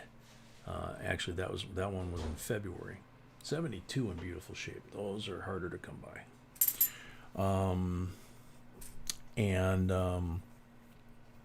So my doctor told me I needed to go down south that time of year where it was humid. And I went to South Carolina, spent a week, came back, was still weak. My lungs still sounded like potato chips, 2006. And he said, nope, you got to go further. So I went to Key West. Okay. Can we? Yes, my love. I was hoping.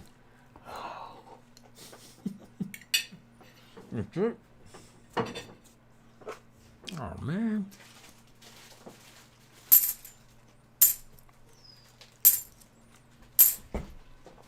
Man, I'm a puppy. Give me more.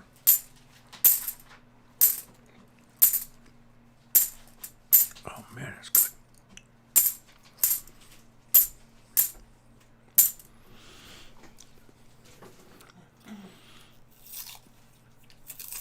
Paul Bruni says, it's good to hear you, Mrs. B.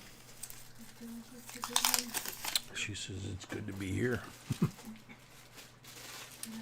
nicer than in the bed. Yep, much nicer than in the bed, she says. 71, beautiful shape.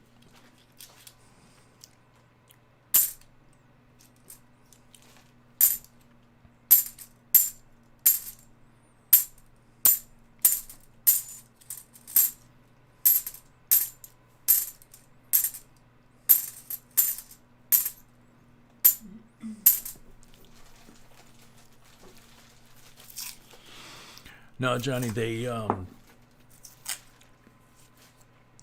were, I don't know how to explain it. I got to know them to the point where, between being an investor and knowing them, spending the month of January on the island, I was kind of considered a local 2003 NIFC. They actually took me up in the lab a few times and showed me how they conserved the coins and different artifacts like cannons and things like that with the electrolysis in the tanks, and saying, okay, this has been in there for 2 years, it's got to be in there another 3 years before it's neutralized. And it's like, holy cow, I don't know if I'd have the patience for coming in every day and watching that thing just sit there and bubble for 5 years before I can take it out. But kind of towards the end of my years hanging around there, they came out with that autonomous sub to go look for the lost merchant, and that was cool. That was really cool, watching them build it right there. And then they took it out in the Key West Harbor and let it kind of tool around to check it. Kind of shallow water right there.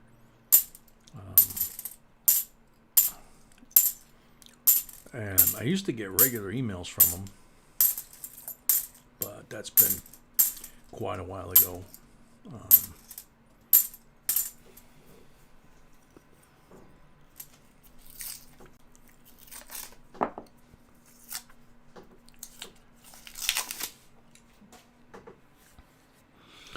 So, them, you can go down and invest cash and get a certain percentage, certain cut of whatever they find that year, that kind of thing.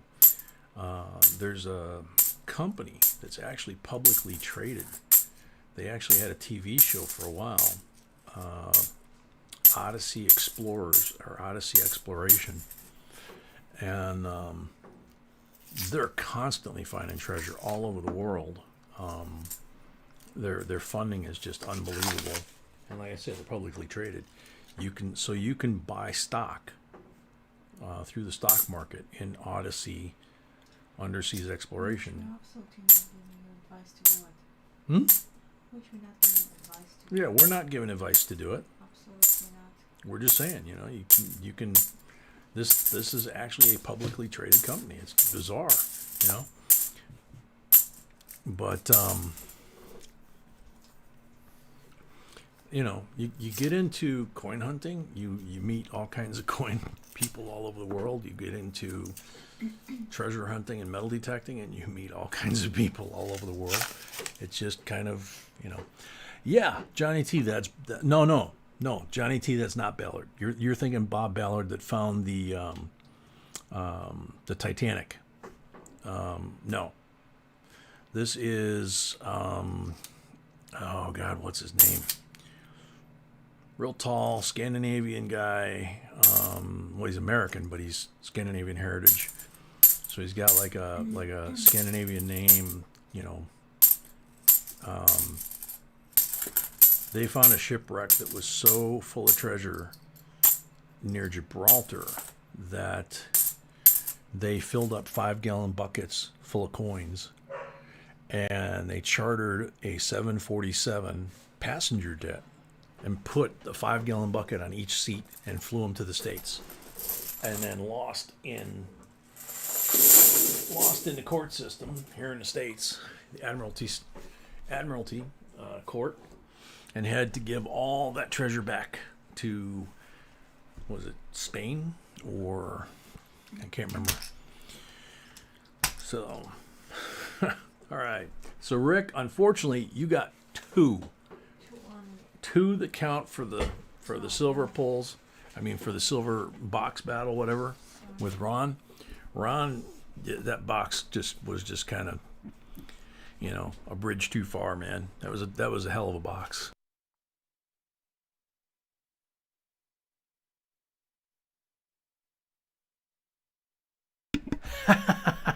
Namaste says, once they perfect cloning, I nominate Mrs. B as sample number 1 for the first round of production. I second that one.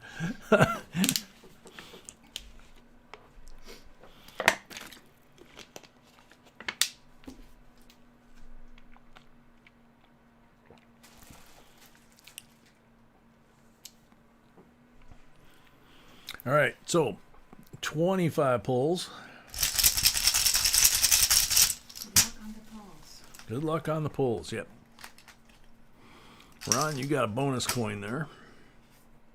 40% are on the first pull. Still good box, but not.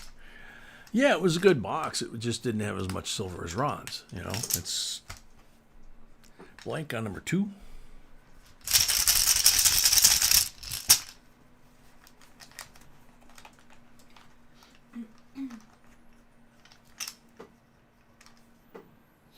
Number 3, blank.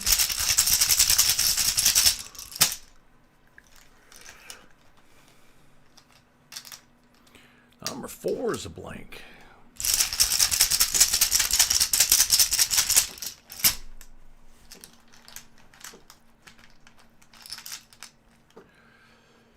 Number 5 is a blank.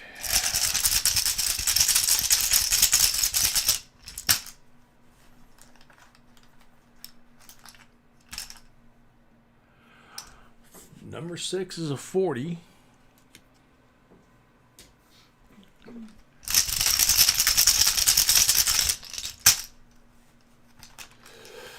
Cool suggestion, Justin. I know you directed that as Paul, but that sounds kind of cool. If you go to Australia, he says the Royal Australian Mint in Canberra is a 3 to 4 hour drive from Sydney, or 3 hour drive or 4.5 hours on the train. That'd be cool. Take a train right out of Sydney to the. That'd be very cool.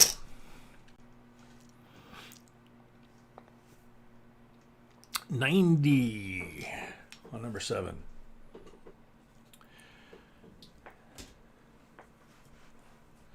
Yeah, you're right.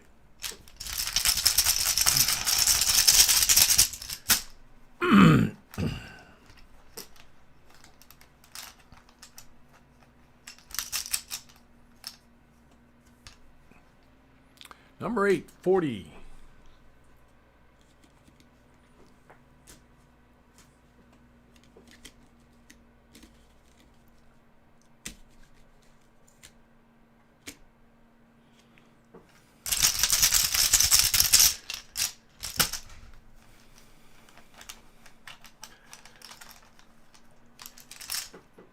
Number 9, blank.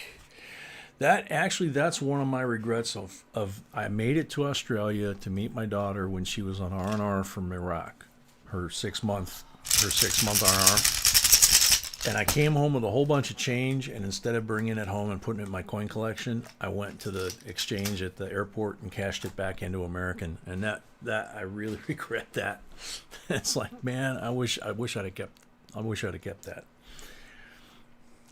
Blank on number 10.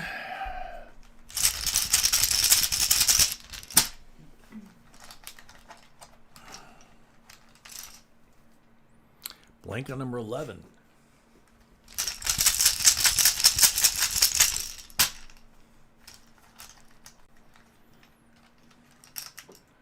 40 on number 12. And a little focus there.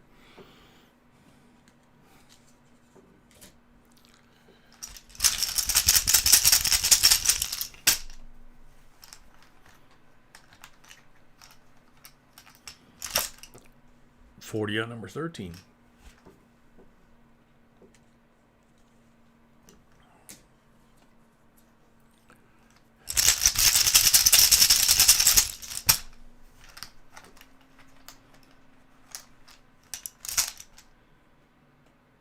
Blank on number 14.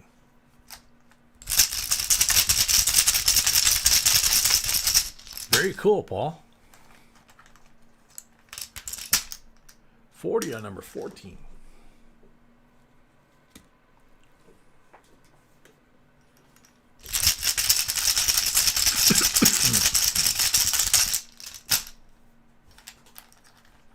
That's true, Johnny.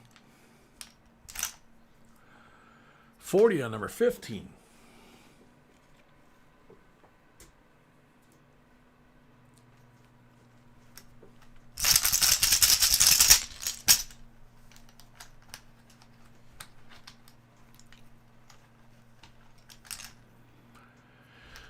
Blank on number 16.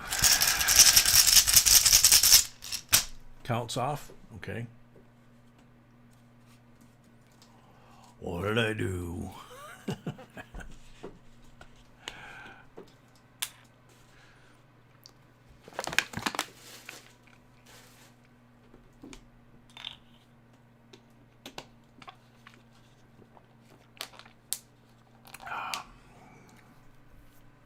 So that was 17, so this is going to be 18. Okay.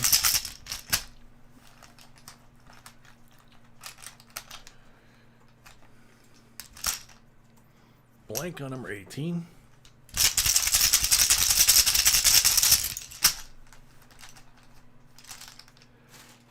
God. Blank on number 19.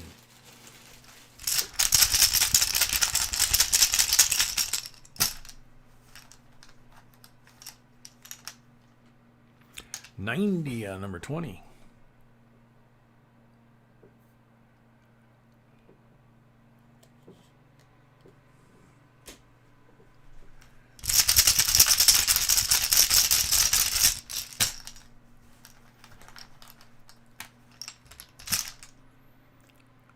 Blank on 21.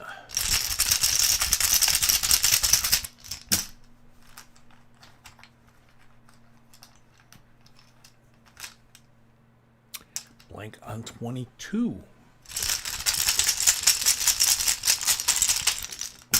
Now I'm just stinking up the joint, you know? Blank on 23.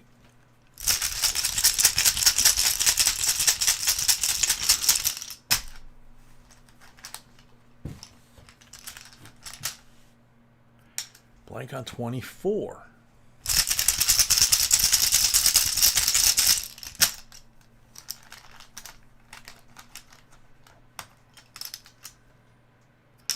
$25 is a 40.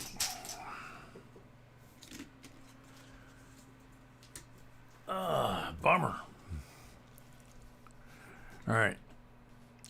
So you got 2, 3, and 4 for your Silver Eagle.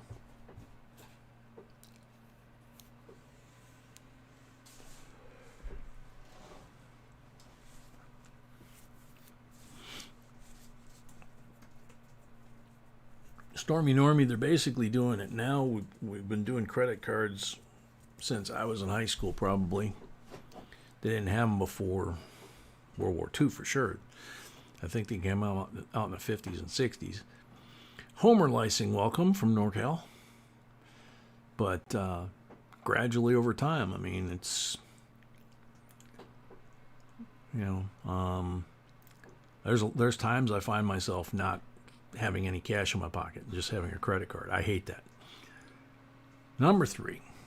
Alrighty.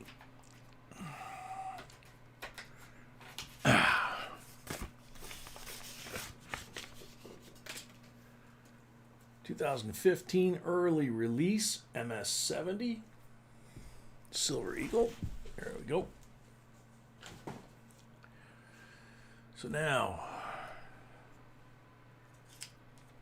42 AU BU Walking Liberty, 63 BU Benji, 2 BU 64s 90 percenters, so there's 5 there.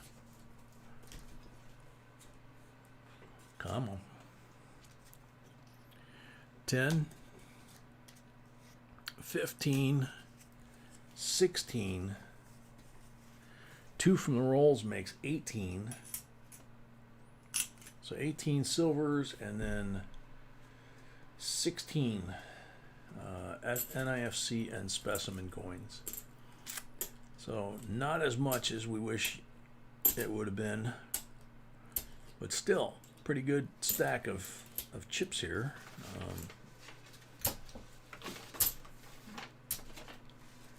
And who knows, if you find something on one of these shiny coins, might actually be worth more than some of the silvers. So thanks a lot. Good luck. Sorry that box battle didn't go your way, Rick. On the other hand, Ron, there's your bonus coin. It is a Walking Liberty silver round.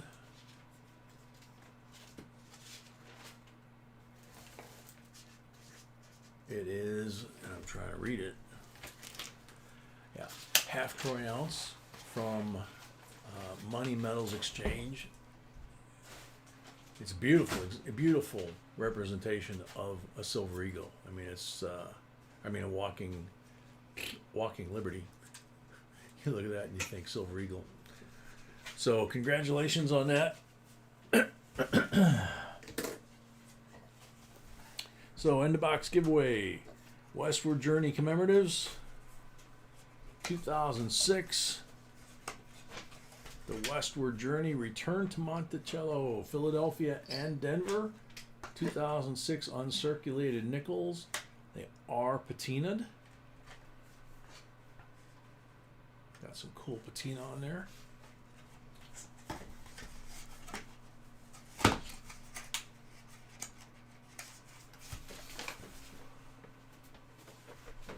So there you go. Fresh. Okay, so go up and refresh and see how many. Yep, refresh, get rid of your lag. I'm going to refresh this, see how many comments we've got. We had 127.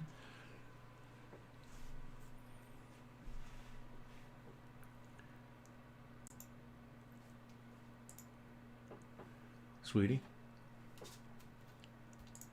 Did you refresh already? Yeah.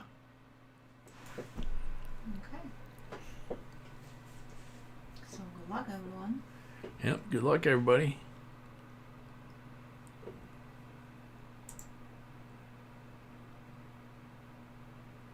Not a good luck. Steve Hampton. Morgan is my all-time favorite. It's on the timer then. And Steve Hampton's on the timer. And we had 142, so we picked up an extra 15. Whoop, went the wrong way there. Picked up an extra 15 entries there. Come on, where'd it go? Come on, get Steve back on the screen. There we go.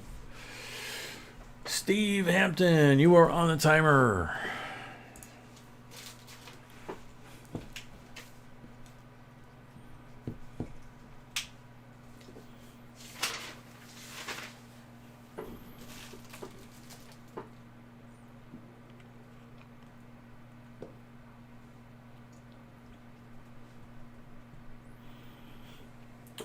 Steve Hampton, 5 seconds left.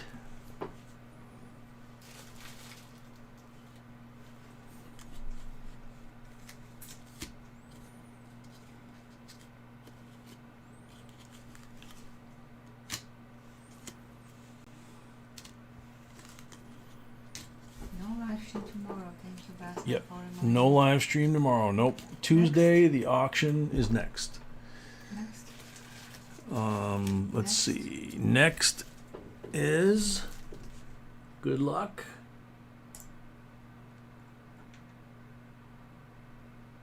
B2 Constitutional. I like the peace dollar. I know B2 was here earlier, but was also watching his iPad, I think it was. Yep. Agree with you, Normie, there. I always appreciate the mods. They do an amazing job. And not to single anyone out, but Bassman keeps track of everything, how many silver boxes in a row. And Justin, I don't know how he keeps that string tight all the way from Australia so that the little speaker works, you know, but... B2 Constitutional, yay! Congratulations, you're here. Okay, so that was it, correct, baby? Mm-hmm. Okay. All right, so as Bassman has said several times, we've said several times, there is no live stream tomorrow night for us. B is going to take it easy. And Tuesday we will have the auction. Tuesday is all auction all the time. So 7 p.m. Central, Tuesday night. Till then, everybody stay healthy, please.